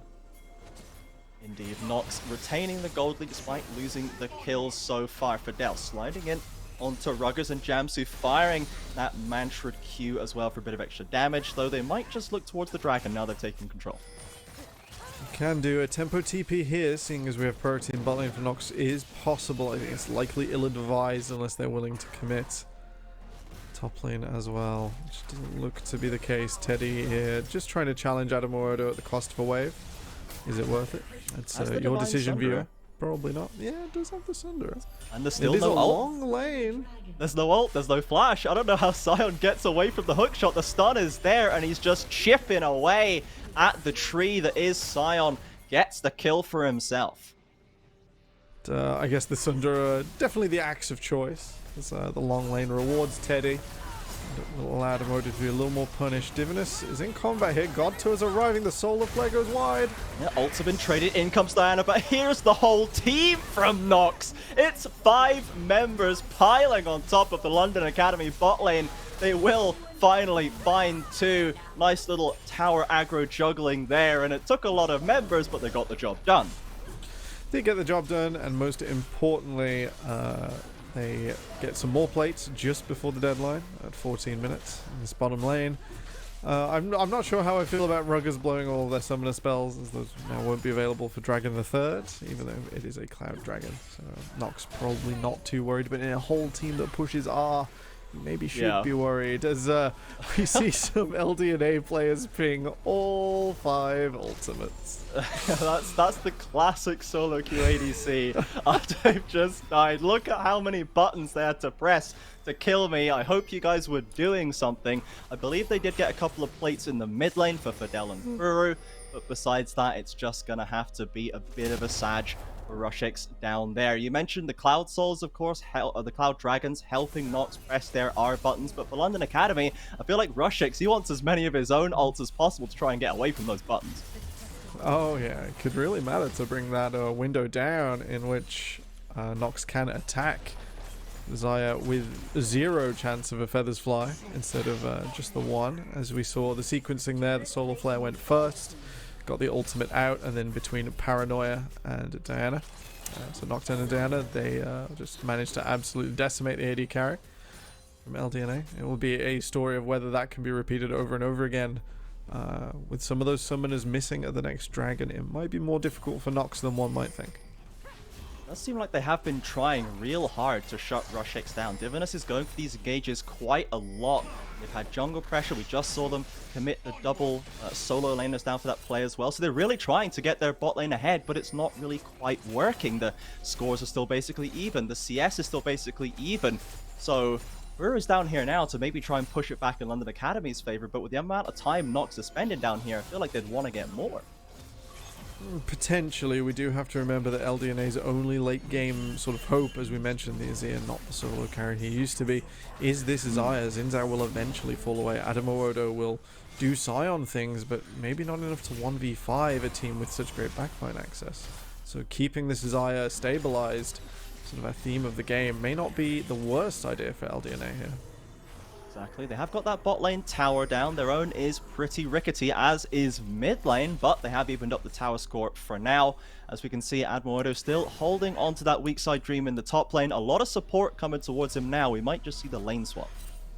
I think it is going to be swapped away, parking the Xayah up here so that she can contest the Herald in maybe a minute's time, show up late to a dragon that they know they have a summon spell advantage for. Would be pretty reasonable. As Diana without the flash. Leona does have the flash as well, but the key thing is the teleport's missing from Nox's 2 solo laners. Yeah, Rugger's down in the bot lane right now. Teddy going aggressive to Rushix, and he's on his own right now. Holds the Feather Storm, and now is going to have to use it there with the use of the ultimatum. It's a shutdown, though, for London Academy. They had the bodies in the area, and they aren't going to be able to continue the fight just yet. Divinus with the defensive ult. Gets his jungler away with the solar flare, but a case of a little too much, a little too soon from Teddy. That play nearly worked out. The exhaust out from Rushix at this dragon. It may yet come back to bite, but even with the true damage going straight through that exhaust, it is not quite enough for the Camille in the top lane. Nox get something back in the form of the T1 in mid, so they've now opened the top quartile completely for invasion purposes, and Ruggers looks to be doing similar in the bottom. It's a case of maybes and could have beens for Nox. No matter what London Academy do, they just cannot claw this 1k gold lead back. Nox not letting go for anything. They've arrived at the Dragon Pit now. It's not quite spawned yet, but it will be there pretty soon. And this could be maybe where they look to extend that gold lead. Being early is really good for this one. They've set up their vision nice and easy, so LDNA really have to check in where they've just blown Xayah ultimate and exhaust to save themselves from Teddy. So a swift dragon pickup, and LDNA will try and respond in mid. Nox should be able to do something about this. We see a couple of recalls being channeled, though, by Nox members. They're going to lose that first turret, and London escorting that Herald forward. Remember, Azir Tower is possible. The Sun Disc could provide them extra defense if a dive attempt comes through. I actually kind of forgotten about how that potentially affects Nox's game plan to go in hard. If they've got a free tower, they can pop at any time. Definitely, I think that third charge a little illegal. It would have only taken another member of Nox a few extra auto attacks to get that Herald down from 600 health, so a little unfortunate, but as we've just seen, maybe 3 Herald charges is the curse, as Auglis have let us know. We saw there that the Sun Disc has actually been placed in mid lane, so didn't have it available, didn't need it at that time, but we'll keep an eye on how he uses that cooldown going forward. Though also Ruggers picking up the bot lane tower, so Nox still refusing to let Still go of the gold gold lead. They're just holding on forever.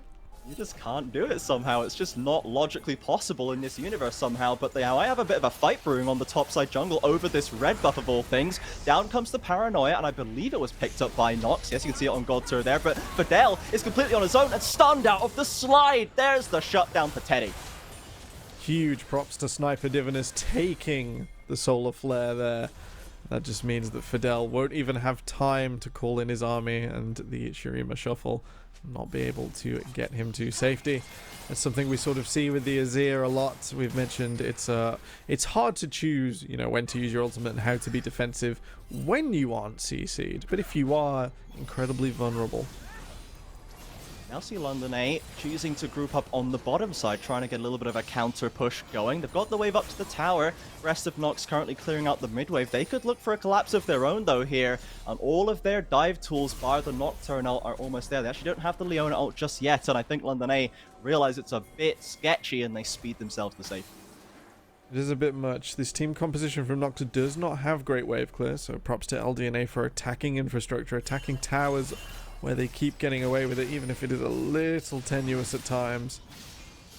But Nox, you can see, struggling to find a way to assign themselves that will keep the game going the way they wish. Teddy does have his teleport back now, so happy to take a long run down the top lane, but Nox still aren't sure what they want to be doing right now. That indecision, all it does really is let London A continue to scale up these carries. I'm pretty happy with how Fidel's played this game so far. You know, he's kept up in CS, 2 1-on-1, he's got items coming through, had some big plays of his own as well. There is this angle, and you're completely correct, CJ. However, if we flick the nameplates back on for a moment, remember this is Nox Esports, the kings of we're not going to do anything till half an hour, and then your Nexus will randomly explode, and it's probably because we mind controlled you.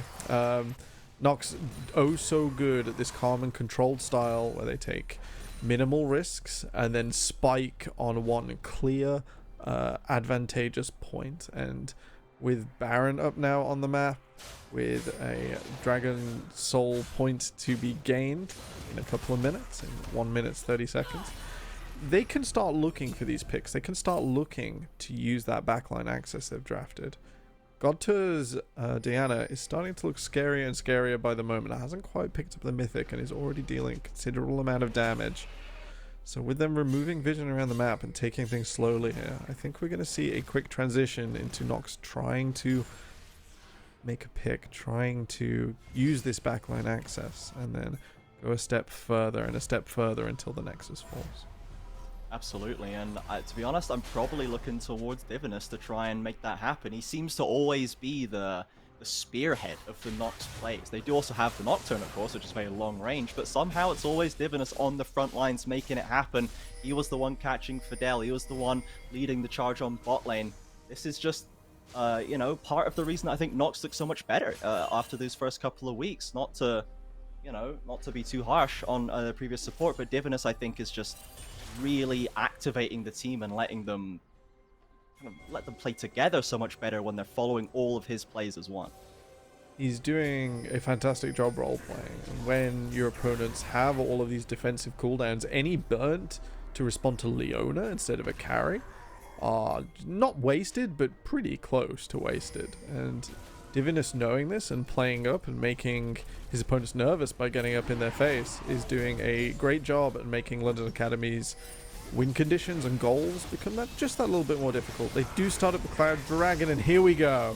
Yeah, the Paranoia's down, TP is there, in goes Rockers, and followed up with the Streamer Shuffle, pushes out Godtur. The rest of London Academy still together, but Rushex has already fallen. The all-important Carity has been pushed back to the fountain. Can Fidel do it? He's taken one, but he's been traded back. Kura dropping ever so low. Weak side Master Admodo takes the kill on the Scion. It's left as a 2 versus 2, but with no HP to speak of on Jamsu. What can Admodo do here? Dodge the Xenoblade on the half of Jamsu. Godtur sliding in there with the Q. Hasling doesn't land the Crescent Strike. Can't get the resets now. And Admodo doesn't land the knock-up. Skill shots are sliding past people's heads left and right. And Jamsu with the damage. Admodo with the front line. Godter taken down, and now it's Divinus on the run. London Academy, the top and support, played it out beautifully to take that fight. A little unfortunate as, hey, the members of Nox fall in the extended fight. London Academy just about swing it back around without Rush X. And then to top it all off, Adamowodo getting the red buff from Kerr causes them to take out Godter and Divinus in a fight that should have been way closer. With a little bit of health regen and true damage and a slowing burn, all you need when Sion is already so scary. London Academy have started off the Baron. Teddy's in, trying to contest. Shoved right back out by the Empress Device. Fidel sliding in with a shifting stance. It's a 4 versus 1 right now. They can bully circle Teddy down. Ruggers fires in with the paranoia. Trades onto Fidel, but Adamowodo is keeping Kerr locked out of the fight. Pummeling him down. Forces the defensive ultimate. Meanwhile, Ruggers has been corralled into the wrong side of the map. All of Nox's members are scattered to the 4 winds. Godter arrives at the pit, back onto Adamowodo. We've seen this fight once before, but now it's Adamowodo who is outnumbered. Shutdown taken by Divinus. Rushex realizes there's still a Baron fight going on. Rocks butt back to the river as Ruggers has now been caught up by Jamsu and Puru, taken the long way around, and they'll get that mid laner down. But here's Rushex with the Blade Caller. It's not enough. The 3v1 to cap it all off. Who won that, Temporal? I think Nox. They got control of the pit, I guess. I guess. I'm gonna... Right, Ruggers There's is the still MVP 1k ahead. There's still 1k somehow. Even though it looks dead even across the board, they're 1k ahead. I don't, like... Plates, great job.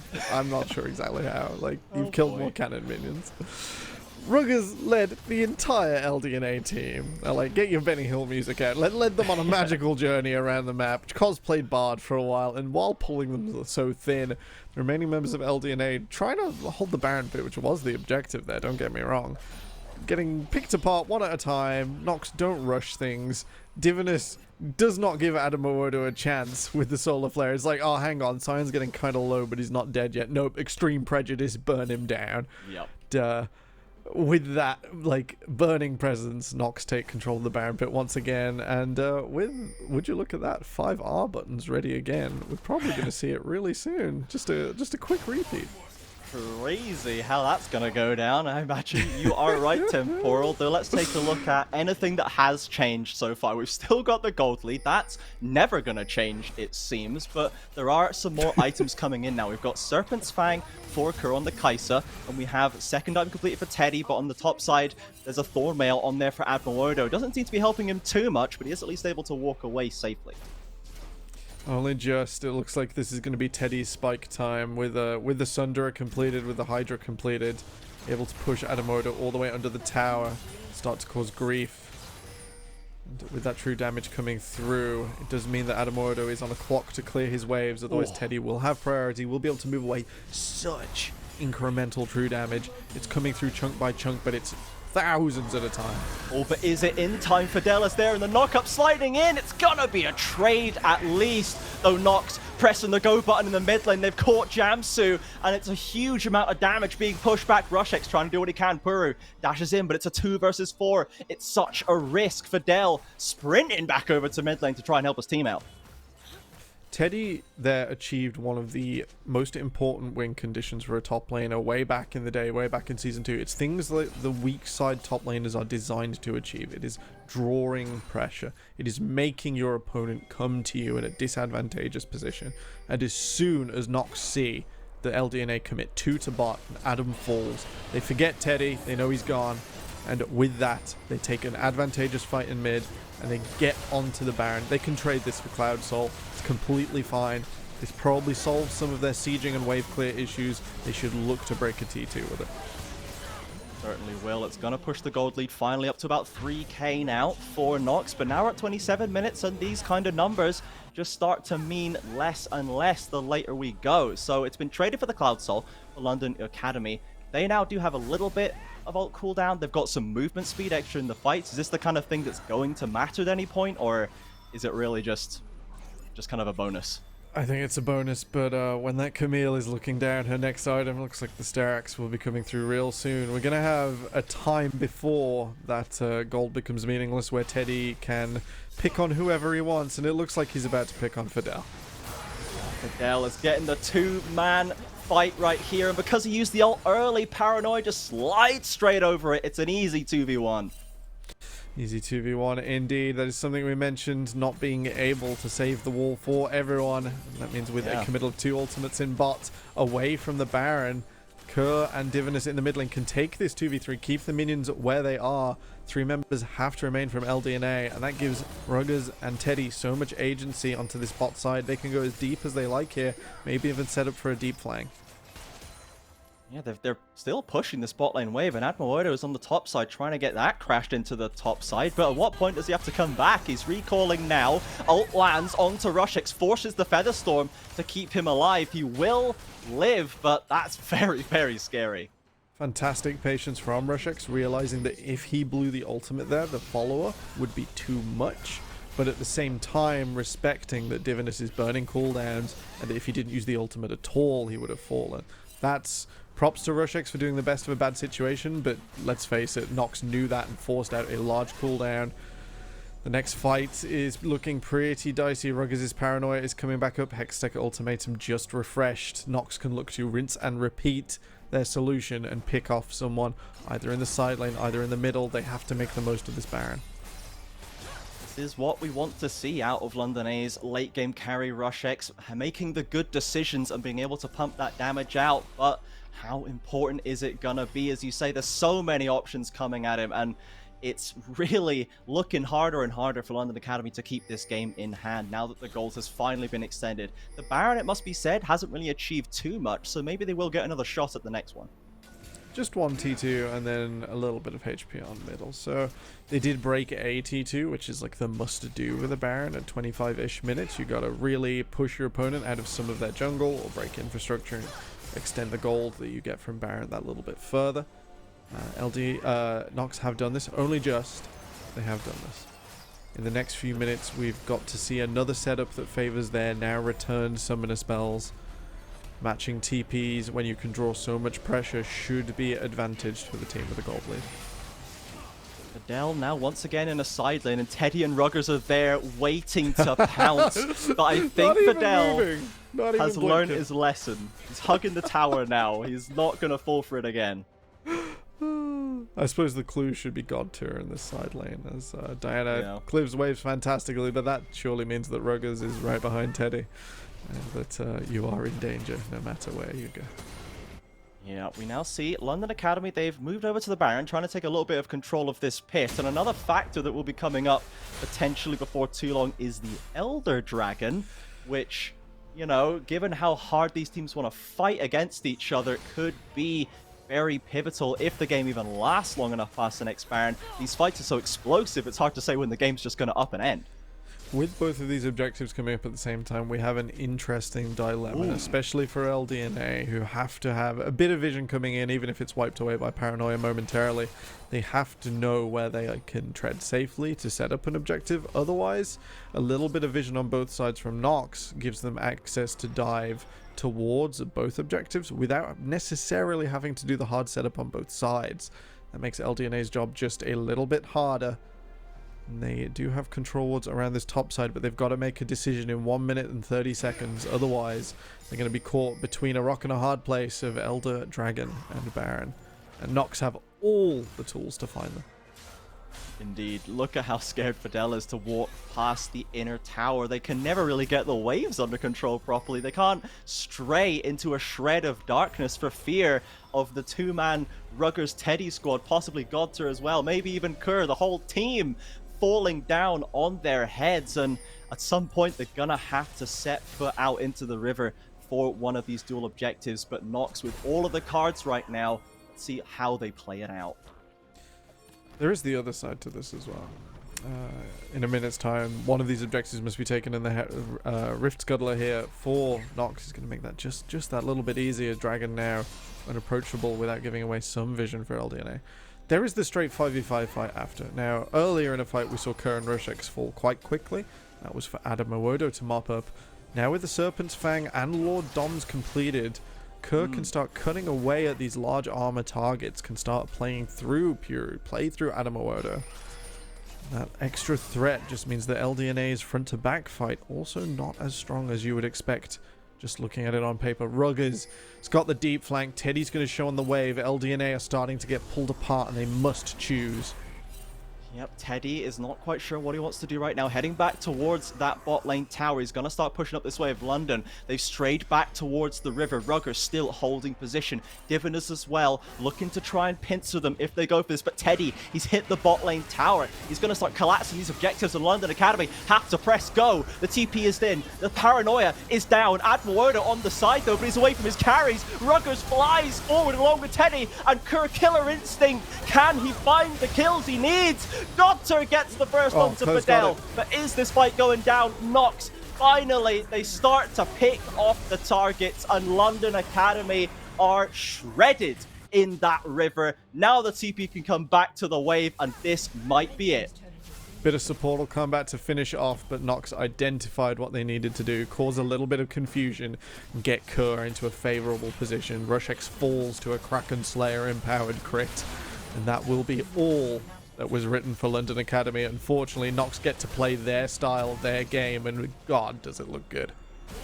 It certainly does. The full dive comp, full diving in for the W. Nox, they're going to go to 4-2 with an asterisk for now, but they are going to join the top of the table with that 4-win mark. London Academy, unfortunately, are going to remain on the bottom half of this big old mess that we call most of the standings. I am going to vote formally now for it to be known as the Peloton, because now we are all cyclists of a sudden. So True. we do have the lead of the pack, which are like slightly ahead. Then there's the Peloton, which is the blob, which is everyone. Yeah. And funny enough, it is the exact size of our playoff brackets. But for our next two teams, who are unfortunately just behind the Peloton in the chasing pack, that means that we're going to have to see something a little more exciting from either Munster Rugby Gaming or Lucendi. I think we're going to go to a quick break and then come join us for some of the mid-split changes. You're going to see it around the UKEL.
And we're back for the last game of the day. It's been the triplicate of bangers now here at the UKEL, and we've got one last game on the docket for you, Temporal. What are we looking at? We're looking at the people chasing the peloton. This is Munster Rugby Gaming versus Lucendi, both who have had a wobbly start to the split and will now look to try, as you so eloquently put it in the break, jump up to join the main pack. Interestingly, we do have some changes today. We'll notice that we have Hawkeye in the bottom lane for Lucendi. The X-Vector Gaming AD carry was previously ranked 1 Jinx in the world. I don't know if he holds it right now. Sorry, Hawkeye. I did mean to check. I promise.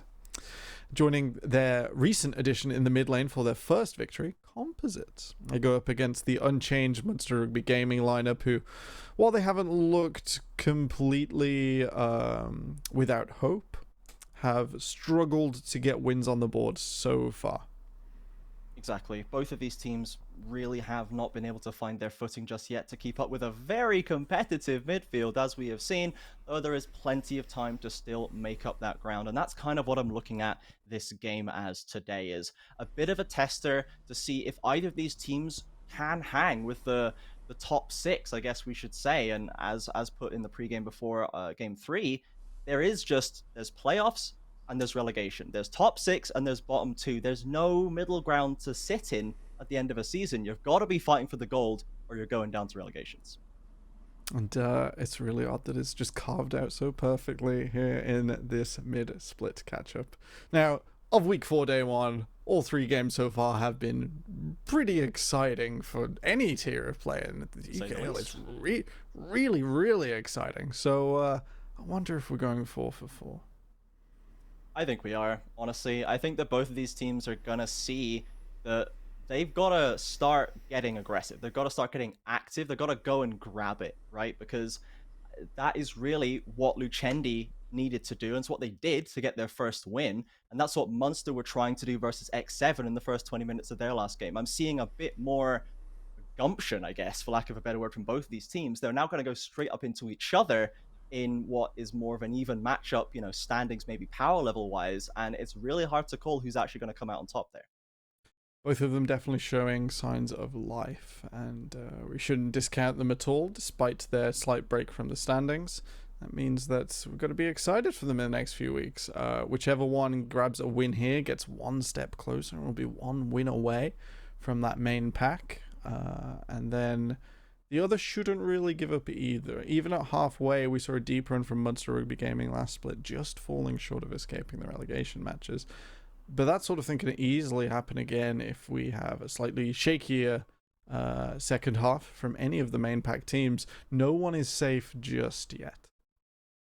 Absolutely not. No one is safe. But focusing in on this specific matchup a little closer now, Munster versus Lucendi. I mentioned that I feel like both of these teams are getting a bit more aggressive. They're getting a bit more kind of active and playmaking in their last few games. If we look at Lucendi first, for me, that was really off the back of Synapse and Reese. The Rakan Sion combo was doing huge amounts of work starting the team fights off for them. And I'm looking to see if they can continue that, or if that's the strategy they want to lean into, if maybe that's a play style that they can really try and focus in on to get them some more wins. So they showed up with that huge front line that had plenty of disruption and plenty of wiggle room. Synapse gave a lot of opportunities to the rest of their team through that style of play. I do wonder if we're going to see a return to that sort of Scion gaming setup where Synapse can do so much and absorb so much pressure and then give back, as we saw Adam do in the last game, or whether we're going to see a return to something more pressurized is the way I'm gonna lay that one out. Something that requires more setup but then explodes more violently, that gets Lucendi over the finish line. We haven't seen a lot out of Composites yet. They had a pretty good showing in their first win. I'm excited to see what else Lucendi is comfortable showing in the early stages of this change. Will it be a honeymoon phase? Will it be something a little less structured? Will it still be coming together? Those are all questions Lucendi have to answer today. Yeah, and maybe with the addition of Hawkeye, at least X rank 1 Jin World, or whatever Jinx, it was. Jinx. Jinx World. Sorry, I'm thinking of Lamborghini there, my bad. Rank 1 Jinx World. Maybe this is someone who can slot in and be a great late game carry for them, the kind of Rush X type that we just saw. And with potentially some great frontline, some great engage, some explosive gameplay, they might get a chance to show that here today. But we're into pick and bans, and the Nocturne and the Set are the first taken off the table. Set's completely reasonable ban at the moment. No matter how many times that champion is nerfed, he continues to be ridiculous and is a strong early flex pick, as many teams just bang in tank supports like Leona and Nautilus that have like the CC and diving access, just somewhere around the third pick to stabilize a draft that maybe hasn't been planned out as well as it should. And if you've already flexed a Set, you send it bot, you kill them multiple times. You have a great day. The bans are a bit odd here, I'm not gonna lie. Munster will be gaming a banning for red side, it appears, where like those are all those are all things that, yeah, those are all things that red side should ban, guys. And then it looks like Lucendi attacking this bottom lane viciously and managing to catch a little bit of top in the crossfire. Looks like Xin Zhao might be an option for the first pick. It is locked in by Munster, and this really does seem to have fallen into position as #1 priority jungler in the UKL over the last couple of weeks. You know, Rumble's starting to fall away, maybe just because of how well Xin Zhao can deal with it, but we'll see what Lucendi chooses to go with now. We saw the Diana last game. There are, you know, the Hecarim coming back. There's some more options sliding in. There's some more options sliding in for sure. I like the Xin Zhao early rotation, but never mind. It's all going out the window. We're giving Hawkeye Jinx straight away. Let's do it. Draft order be damned. The Lee Sin hover looks pretty good. I imagine that might be coming through here. They just might want a little more time to think. Yeah, just getting the fans juiced up with the Jinx already. So with Reese as well, looking towards the bot lane that's now paired with the Jinx, there's been no supports taken away yet either. So what are you thinking is a good way to pair up with this Jinx? Maybe the defensive Braum, or maybe something aggressive, a Thresh? What are you thinking? So I'm a huge fan of Braum on this patch. He gives everyone else's favorite choice supports so much trouble after like small staging buffs over years and years. The champion is definitely primed to not just be an Ornn counter pick anymore. As the draft is evolving, I'm sort of trying to lean this back into the support. Jinx is relatively flexible, right? You can do the enchanters that you'd normally pair with something like a Tristana or a Kog'Maw. You can do stuff like the Thresh, things that you'd normally pair with a Phelios or the Kaiser. And there's a lot of wiggle room there, and I'd expect the amount of games Hawkeye has on Jinx, he should be well versed in pretty much all of it. Volibear comes through to chase the Jinx. That's Synapse Sprinter, top laner's favorite champion. I'm gonna put it that way. Tends to do a lot of work on it. It's gonna be followed up with a Karma Tristana. So the Karma pairing up with the Xin Zhao once again, as we saw earlier in the day. Hopefully it goes a bit better for MRG than it did for LDNA. The first round is coming to an end. Yeah, it depends where they want to assign both the Tristana and the Karma, to be honest, with a fair bit of flexibility there. It looks like the Nautilus coming through for Reese, paired up with the Jinx, so still a hook champion, allowing some engage there. And the Volibear is an interesting one just because of Synapse, right? You know, normally we still see it only really in the jungle. We haven't seen it in the top lane in pro play for a little while, I feel, but Synapse can add that extra little bit of flexibility, that little threat to maybe get a better matchup up there. That is the case, and the Set ban leads into that as well. Set the premier answer to Volibear in lane, as Volibear tends to get stronger. Set's tools that interact with Volibear, so that is Volibear's ability to position within his own wave, sets up for the Facebreaker, and then as he stacks more percentage health and keeps healing it back ever so slightly, the God, I can't remember the name of Set's Q, the Glowy Fists of Doom. Twitch chat, Knuckle please down, correct me at your at your leisure. Deal that accelerated damage to Volibear, and with Set being able to build literally any item in the game, it can get the anti-heal in there as well. Let's talk defense. That Volibear is getting defended all the way to the moon. That is two things Volibear doesn't always like to see banned away. Yes, really keeping that top lane flex open by making sure the bad options are not there. On the other side for Monster, they've taken the Yone away, so I feel like we might be still seeing some targets towards Composites, trying to destabilize that newer player's pool, and they round it out with the Diana. So we're not going to see a repeat of Game 3's jungle matchup. They're really not convinced, or really kind of feeling that this Volibear is going up to the top lane, despite the fact that we just haven't seen it for so long. I'm probably of the opinion Noided can probably play it, but we are likely to see a jungle here on R4. The double diving ban, in addition to the literally 5 diving assassins banned away by Munster Rugby, tells me this is probably going to be a different AD carry, that Tristan hitting the mid lane. Never mind. Munster Rugby, go where they please.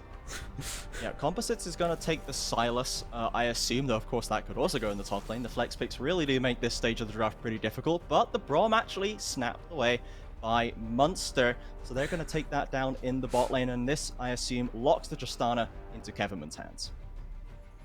99%. Or, we've seen wait. Victor bot once upon a time, but I just Hang really on. don't want to ever. Sorry, again. I just lost track of everything here. So who is it? Karma top lane or Victor top lane? Yep. Or Yep. yes. Yep. Both, Any of the simultaneously. above. Any of the above. It's a bit of a weird one. Munster Rugby Gaming have drafted anti-approach after banning 5 approaching champions that are all what this team wants to play against.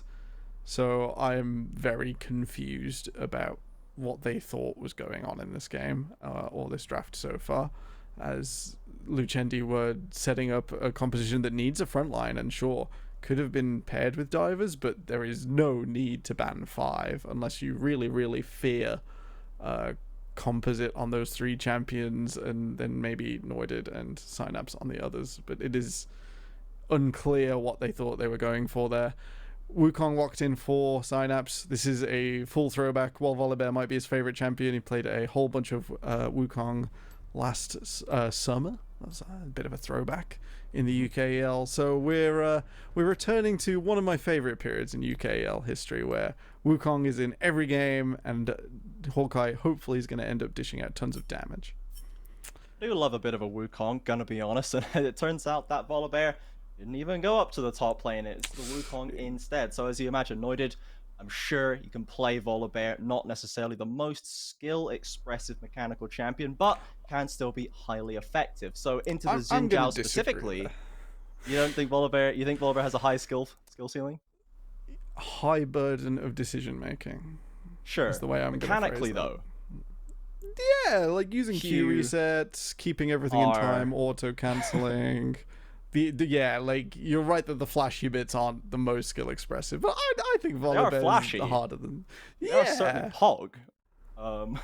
Anyway, besides how difficult or easy Volibear is, for Noided in the jungle, this is into the Xin Zhao, right? I think a lot of people now, given that Xin Zhao has become #1 priority pick, are trying to find the answer, because you can't always get it. Everyone's trying to take it away. Is Volibear a satisfactory answer? Potentially.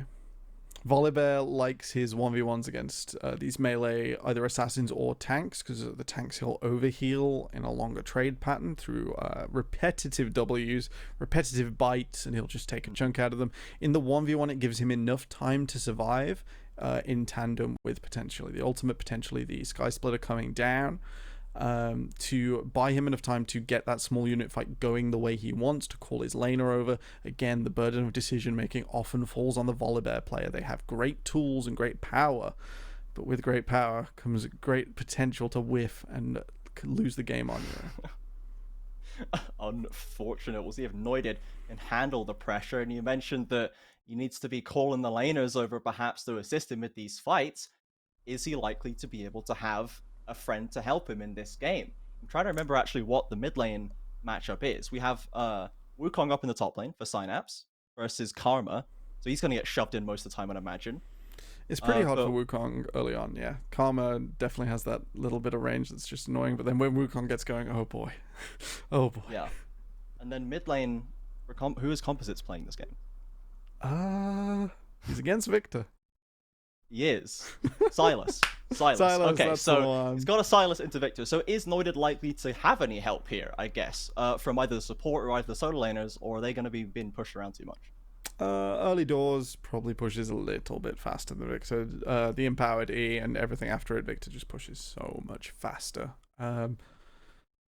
Which way that priority goes, especially for first Scuttle Crab, because that's sort of what I'm thinking about as the first, like, oh gosh, junglers must fight moment, could depend on whether Composites gets access onto the Victor, as the passive will auto push the wave around him. No doubt Victor will be standing inside it on this setup. It's going to be an interesting one. This one isn't fixed necessarily by the champion. Yeah, I'm not surprised to see Berchi go for the Victor today. He has actually been putting in a lot of time on it in solo queue over the last week, just really trying to pick it up and hammer it away in his own time. So I think, am I right in saying that Victor is quite just a stable pick in the mid lane? You can say, well, I'm just going to clear the wave, I'm going to do big DPS, I'm going to be really, really useful, but I'm not going to like pop off for too hard, or like how does Victor really fit into the draft phase right now? Potentially fulfills that role. It's a weird one for Victor, right?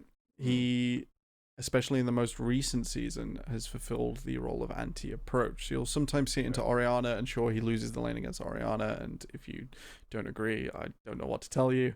But he makes melee carries approaching him have the worst time, sets up for his team, makes decisions very difficult for his opponents, and then when things start going wrong, when decisions become impossible, hammers things home with just enough damage to pop Squishy Champion with the Gravity Storm and the single target damage, and then the wave clear and AoE from the Death Laser to sort of round him all out. So hard to be a hard carry on Victor, but lots of tools to do lots of things where your team will need you. Sure.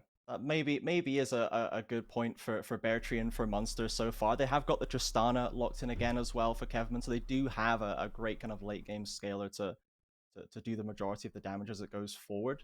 Kevman going back to the Tristana quite a lot so far, but is into the Jinx, the Hawkeye #1 ranked Jinx. So I don't know. He's got the Karma as well, right, for the Tristana, so it's not necessarily the engaged combo we'd normally see there.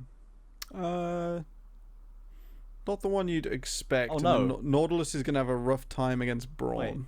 Yeah, it's Braum. Sorry. It's all right. Munster has outflexed you. Just went out of my head. Been bamboozled. It's what you get for too many flex picks. Arguably, I think they bamboozled themselves the way that draft went, but we will see. Eventually, we will get into game. And, you know what? It happened as I said it. Take it away, Trajan. Yep, there we go. Here we are into the last game of the day with Monster Rugby fighting against Lucendi. Both teams trying to make their way up into contention after what is becoming a very, very tight UKL summer split. We're not going to see any level 1 checks down the bot lane so far. They're going to keep it nice and calm to start it off. This is excessively calm from Munster. That is a full 5 including bottom lane vision check. That's not been standard for a very long time. I guess they want to make sure Reese on this Nautilus isn't going to take that extra step to try and get a late invade going. It's maybe a little bit of mind reading, maybe some information from previous games that I've overlooked, but it means that Munster will have that extra wide spread and be confident that there aren't any shenanigans coming in the first minute. Here's a question. Temporal, do you think No Sugar is right to still go exhaust this game, despite the kind of muddled draft that Munster have with maybe not as much dive as normally warrants that choice? So the only real way I see Jinx falling is, aside from colossal failure, is Xin Zhao jumping up top, or Keverman getting in real close with a rocket jump. And for that setup, especially at the start of the season, it was common to just take exhaust into Tristana blind. Remove that ability to rocket jump forwards and be proactive from this champion. It means there is no heal here for Lucendi, but it does mean that, fingers crossed, Hawkeye, or No Sugar as their summoner name is set up to be, can just play that way instead of relying on. I'm going to try and keep calling them Hawkeye. Just you know what? Let's call it Hawkeye. That's fine by me. I'll try and avoid that reference on the UKL. We have this is a PG-rated stream, guys. But here we go.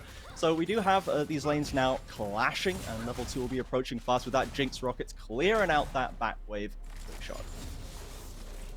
I am surprised that Reese and Hawkeye got that in with such efficacy, and yeah, it's not even going to slow push back. That's completely fine. It's exactly what you want here in the early game. Braum does tend to prefer to be level 3 before taking the straight 2v2s, but he definitely should have been in and around the wave there, trying to tag some damage, trying to get the most of the Hail of the Blades, which in the early stages had so much damage just by virtue of being fast. Noided has found the mid lane Bear Tree. You're in trouble. Oh, the flash has come out, but the stun's already there. Bear Tree now trying to run to the assistance of his jungler. Goose flashing in with the audacious charge. Wind becomes lightning. Anointed becomes dead. First blood for Bear Tree. A little bit of miscommunication there. Looks like Composites and Noided split apart when maybe they wanted to be together. Goose is respected and will pick up the first blood for his mid laner Bear Tree. Getting some money where he probably thought it was all doomed 2v2. Aggression down, can they get the Braum passive? The stun is there, but Keverman's the one dropping pretty low right now. Reese holding the front line and Longstaff firing back, trying to stack up that passive. Again lands the stun, but no deaths in bot lane yet. No deaths in bot lane yet. I do feel that one ends up being Lucendi favored. Keverman running very low on health, even with the heal and the slight summon a spell advantage. For the Tristana to just be happy in lane, you generally want to be more than on 210 health, 200 now, as Hawkeye continues to just get chip damage in every now and again. That's going to be a reset for Keverman in the coming minutes, no doubt. Oh, there he goes, he's already gone. Checking up on this top lane as well, we see Synapse getting pummeled right now by Jojo under his own tower. He had a early CS lead, but almost died before. We see the flash not there on the Wukong. So, I mean, is he just doing well enough to be alive, or are we expecting more? I think this is good enough. Restores a bit of the CS lead under his tower. No doubt will be missing a little bit of experience from not being on the wave. It's just fine. Karma is a huge lane bully. Composites taking no quarter here, but there are so many members of Munster Rugby Gaming. Noided's already arrived, but it's a 3 versus 2 for now, and the flashes are coming down to try and finish off this Silas. Composites, a Kingslayer, keeps him topped up for now, but he can't burn through the health bars. Braum is happy to fall low, and Goose picks up that kill. Reese, after the party is done, rocks up like, am I late, guys? A little bit late to the mid lane, indeed, and maybe a missed call there from the Lucendi bot lane to let everyone know that, hey, Longstaff could be going anywhere. Synapse going low in top lane, but Jojo maybe can't finish. No flash for Synapse, though. The potion will keep him alive for one auto attack. Jojo can't quite get it done. It's just not quite enough. Oh, this is disrespectful. Okay, it's fine. Okay. Despite this huge wave, it might have to be the teleport out from Synapse. Depends if Jojo burns a little more mana to turn that around. This is the jump in from Keverman. This is why Tristana does so much work. We gets the full charge of the explosive shot there onto No Sugar. The potion's already out, healing it up, and Keverman, to be fair, is already below half HP, so when Reese arrives back there, it's still going to be pretty dangerous. Pretty even trade, all things considered. The snap traps just catching out Keverman on the edge of their range and turning that one back around. Teleports burned from both top laners. I'd have maybe preferred to see Synapse hold on to it. Advantage will likely be found outside of the lane. Armor sure becomes vulnerable a little later, but Wukong could be fighting in that bot lane where summoner spells are being burnt left, right, and center so far. Yeah, it's been a scrappy one down there already. No deaths just yet for either side, but this is kind of what I like to see out of the bot lanes in the UKEL. I like to see them getting aggressive, trying to find their advantages early. And I want to see this. I want to see some rank 1 Jinx play, if I'm honest. I mean, it's been pretty good so far. This isn't really, in my opinion, a winning lane for the Jinx, and the CS lead is there. Summoner spells already back up, so maybe a little bit of that knowledge bleeding through. It looks like Goose has started up the dragon. He is slightly loose this game. I won't call him completely free of his cage yet, but you do have to watch out for that beak. Yeah, on a long leash currently, perhaps, but not fully loose. The relaxed leash, you know, just hold him in the hand. It's not a full grip. We let him run free in the park for now. Him around. I think Bear Tree this game, definitely walking Goose around and let him loose if he sees the need. Exactly. Keverman, though, loosening up in the bot lane, gets another big explosive charge onto No Sugar and forces the exhaust out of the Jinx. That's a much worse trade. Reese, though, back in with the dredge line, firing back onto Longstaff, but they are going to break apart. Gustav might be ready to lose himself on this bot lane tower. Noided's in the area. It could get a little hairy if they run into each other early. Keverman hasn't given way. He's pushing the wave. Maybe with that last auto attack coming a little early through. Lucendi, all right, with the plant gone, they know this is coming. The proactive plant, the goose is loose. Flash from Goose gets that Jinx done and dusted. Bear Tree picks up its Reese, and that's a clean dive on the bot side now. Composites and Noided are still there. Will they let them get out for free? I think they'll have to. A 2v4 just would not favor anyone here. Munster Rugby Gaming did that pretty cleanly. Health bars maintained. Longstaff taking all of the damage. So a 2v4 not to be the case. Lucendi late to the punch. Should have called that one earlier. This is a repeat of Longstaff showing up in middle. Maybe they need to be thinking about not only what they want, but what their opponents are looking for. Exactly, and now Goose 2-0 and 2, Bear Tree 2-0 and 1. It's a lovely start for the mid-jungle duo for Munster Rugby Gaming, and this could be all they need to push through for this win. You know, if this is a team that's going to be contesting the high-level teams, I want to see them take a lead like this and close the game out pretty cleanly. I think it's something we've actually spoken about before, especially after the X7 close early game for Munster Rugby Gaming. We need to see better conversions through the mid, through the late game. And this will be a test if they've managed to improve that in the last few weeks. If they can't do it against a Lucendi that is struggling slightly, is maybe showing signs of improvement but aren't quite there yet, then they may yet struggle to do it against anyone else. A quick rotation into the top side. This is a delayed Herald take. And with that lane swap leaving Jojo at a bit of a deficit, I can't see a reason why Munster shouldn't be favoured here. Everman has to leap away from the Cyclones from Synapse Inter, but will survive as Goose is there to cover. And the lanes have just kind of dissolved right now. Jojo hanging out on the bot side, all gets hooked up by the dredge line from Reese. Takes a lot of damage off another route. The Super Mega Death Rocket is there. He wants to fire it, but Reese goes down to a sliver. Drops the emote, says not even close, and walks away. Not even close, baby. Oh, that was a bit proactive. Oh, well, you got to give it a go, right? You respect Rank 1. the attempt. By the way. Rank 1, by the way. Never going to let that opportunity go by. Oh, what can you do, eh? What can you do, CJ? I got the plate, I guess. That's something. Yeah. And he's still very healthy. He's going to be able to shove You this know wave in. what? Half a kill for an ultimate. That's not the worst trade. These are trades that we'll take, you know? Yeah. Let's talk about the gold lead. 1.7 thousand. Well, 1.8. 800 of that coming out as a result of that bot lane dive. The 1,000 present before with the way CS is going, particularly in the mid lane. That is an auto herald that I am not sure I agree with, so please talk about anything else. Okay, well, let's talk about the gold that bot lane are going to receive. Keverman getting some plate gold himself. He's going to take that first tower down, so it's going to extend the gold lead for Munster a little further. They've got 4 members still escorting it, but with this HP, I doubt that it's going to make it much further down this lane, while the rest of Lucendi still just kind of soaking up farm across the map. So this might be an angle for... Yep, Synapse snipes it. That will be the second charge removed. Munster may be suspecting they weren't holding a 75 HP Rift Herald all the way through. I hope it gives Tristana a meaningful buy. It looks like it'll just be the control ward for the Tristana. It like could have just been saved for Dragon, guys. Come on, it's not. I wanted to say it's not rocket science, but how fast Herald goes, I might be wrong. Well, a slight, let's call it a suboptimal play from Munster there, but they are still in possession of the gold lead, and I imagine they're going to rock up this dragon to fight it out regardless. They've got all 5 of their members on the mid and bot side, and once it spawns up, if they can get this stacking going, this is one of the ways that you can get these clean wins before long.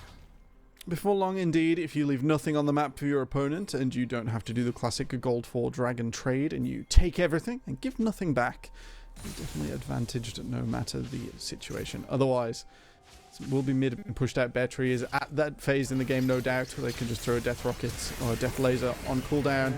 The flash hook doesn't connect. I think this is all bait. Composites has the Victor ult, but gets zapped by the death ray, and now Jojo has rocked up Noided, just escaping back to the tower as well. I don't think they're going to get much of a kill onto this Nautilus, but that is a good start to take control of the river if that's what you want. Can't argue with that. Composites failing a movement check. Maybe feeling a little too under pressure, so it doesn't even wiggle left or right, will be ran down by the laser. Bear Tree just continues to get sciencey with us and turn those lasers on. I was going to make a joke about my work, which I work with lasers, but I fear no one would have got it. So you know what? We're gonna let that one die in the awkward casting sphere. No one saved this VOD, and then it'll never have happened. There's another tower secured by Kevman, and the second dragon does, in fact, picked up by Munster. So Bear Tree as well, now 3-0-1-1, hasn't got the Mythic yet, but has a lot of power still to build in, and if they can't do anything about this Victor, then it's going to become a menace. It can definitely get out of hand. Victor of old had much less trouble. Oh, that is disrespectful, Jojo. You've just ran away with that man's crab. He was going to eat that for dinner. So, some smart play there, and an early smite from Noided to break a shield and go a little bit further. Will yield a scuttle crab. Yeah, it's looking all Monster Rugby Gaming right now. So what's the plan for Lucendi then? If it's all Monster Rugby Gaming, what do they need to do? Are they getting too aggro or what? I think you funnel Jinx as best you can. Don't assign them into the Victor. That needs to change as Bear Tree sprints up the lane. That's Flash. Slowed by the zap, though. If hang that on. zap didn't hit, that was dangerous. Good thing he didn't commit the flash as the TPs are raining down, or hang on a Oh, second. it's a double Monster trap. Rugby with a 5-man party crew arrives in the bot side, and Composites is getting focused down. Is going to be the first to drop their signups with the Cyclone. Does take down Keverman, but the stuns are landing as well. It's a double for Bear Tree. He's got both carries down, and Synapse is just an inevitability. The triple for Victor picked up by the laser. The rest of Lucendi are still opting into this fight. Noided goes in and gets a kill, but he's gonna receive a death in trade. I guess we could call Bear Tree Ultraviolet, because that is one high energy laser this game. There we go. I did it. I hope you're You've all got a whole ashamed of me. notebook for these laser puns, don't you? Admit it. Oh, it's a career, I guess. The members of Monster Rugby Gaming see the double TP come down. They see what Lucendi thought was a trap and tell them they're locked in here with them, not with me. And the extended play, despite Keverman falling to Synapse, definitely goes their favor. They grow their gold lead to some 6,000 as they continue to accelerate in this game. This is how it wants to be a good early game. Synapse is going to mess with her back, but I don't think this is going anywhere. I doubt it, not without the flash or the cyclone, or maybe it does if he keeps on sticking to him. Reese is here to support if it gets a little hairy. We'll at least get the flash, and the clone might be coming up before too long. The trickster could allow him to get back into range with the Nimbus strike if he can get on the that. way. Oh, it's and he's too going under the much. tower.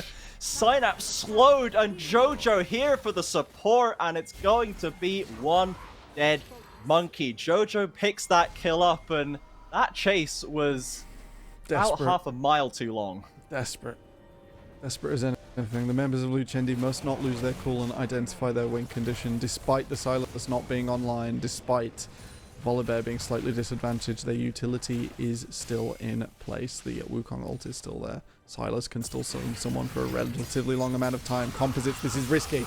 He's going in for the trade once again, but Victor's ult is just a little bit better right now. Dude has 7 kills, no sugar. Drops the flash, it's an explosion coming out from the Tristana, and Reese is going to be punished, but the flash ult doesn't do it onto Jinx. At least they'll get the Nautilus and the tower to follow.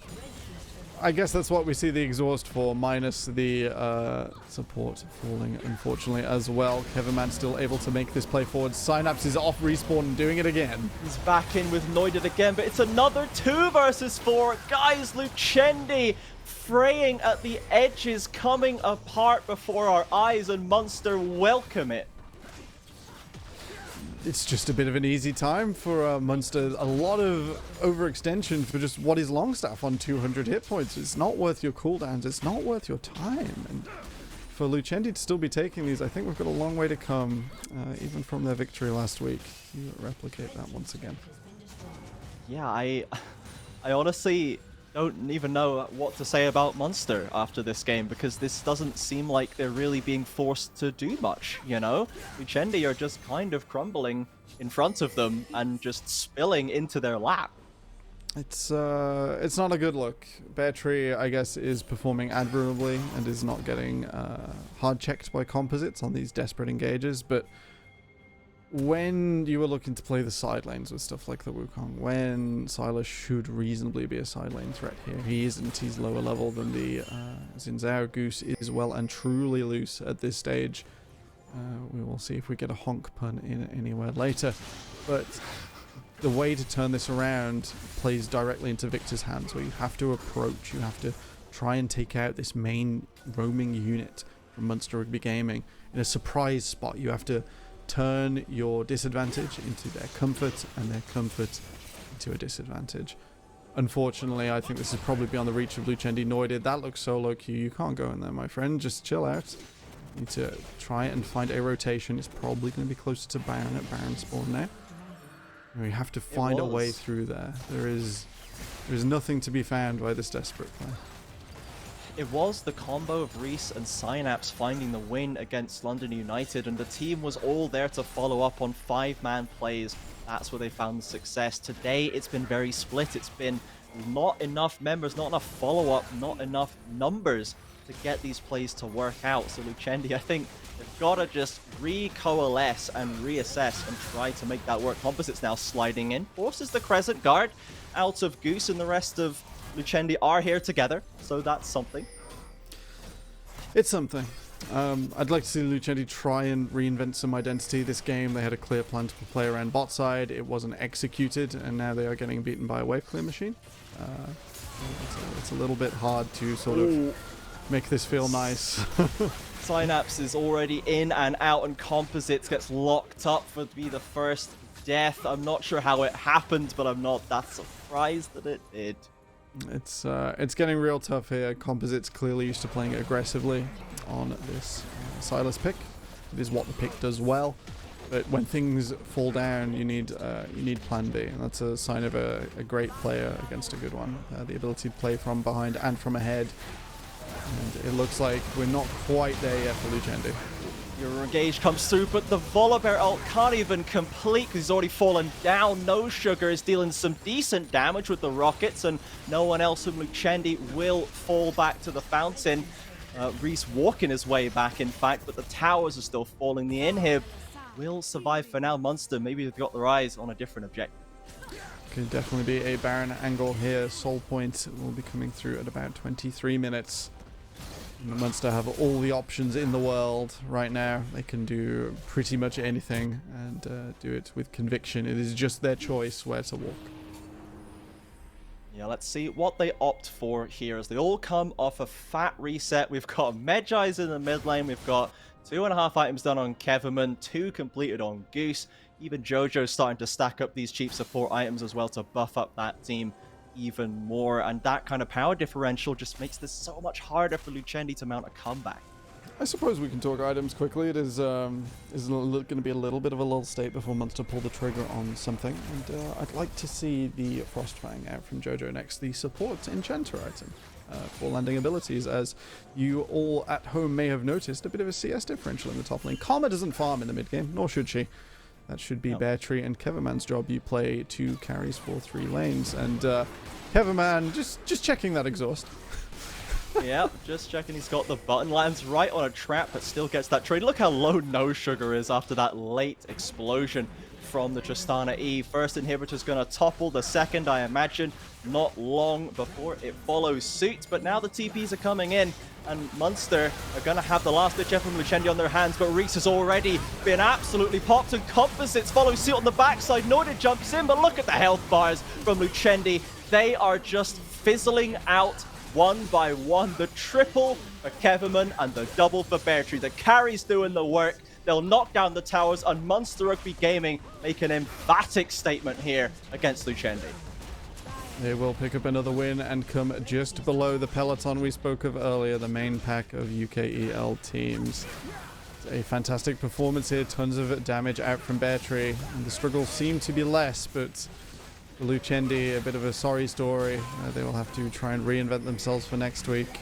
Maybe didn't quite work out as they wished, as members fall in the tower. A little bit of a swan song. Yep, it took a while to play out at the end there, but it is as clear as day, right? MRG 15k ahead at 22 minutes, 23 kills to 2. 3 Dragons, 10 towers to 0.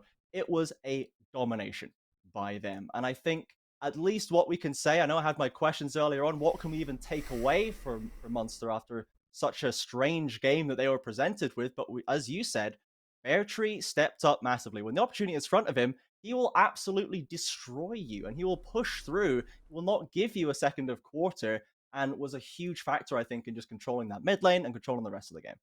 I think we could take away, you mentioned the Victor practice from solo queue, that Yeah. to some degree it's been effective, and that pick is now in their arsenal. How deep that arsenal goes, how effective the Victor is, because I still slight the Monster Rugby draft. It is dual in identity, which is never something you want to burden your players with, or for the players to burden themselves with. It's very bizarre. They have to now do better against someone else and continue this streak. Once you've shown us you can do it, with even some sandbags piled on, you've got to be able to put up against the rest of the pack. There's no doubt they will this Saturday, I believe. Yeah, the rest of the pack, their next 2 games, if this schedule is correct, is Demise, who just took down X7 and On looked the pretty damn upswing, good doing Demise, it. pretty And scary. then Orgless, who are currently first. So First it's a and little looking more rough. fearsome than ever. Oh boy. Exactly. So Munster have shown, I think, that yes, they should be, they can come and play with the middle of the pack for sure, but they have got a very tough challenge to kick off that next stage of their journey. Swinging this up is going to be a challenge, guys, and I wish you the best of luck. Unfortunately, maybe not unfortunately, who knows, maybe they'll smash them and then it will be the rest of us. It would be so exciting. So exciting. It certainly would be, but that is gonna be us for today. It's been pretty wild. We've had almost every single kind of league game in front of you people today, this evening, but we will be back on Thursday, the 1st of July. It is, in fact, so we're getting back to somewhat of a regularish kind of schedule. No, sorry, it's Saturday first, then Thursday. So we are on a regular schedule for now, but keep an eye on the socials because our game days do shift about a little bit to fit around with the rest of the ERL schedule. So I have been Trajan, joined by Temporal. It is now nighttime, as you can see on Temporal's camera, and we'll let you all get yourself a good night's sleep. I know I'm going to need one after these games. We will see you in the future.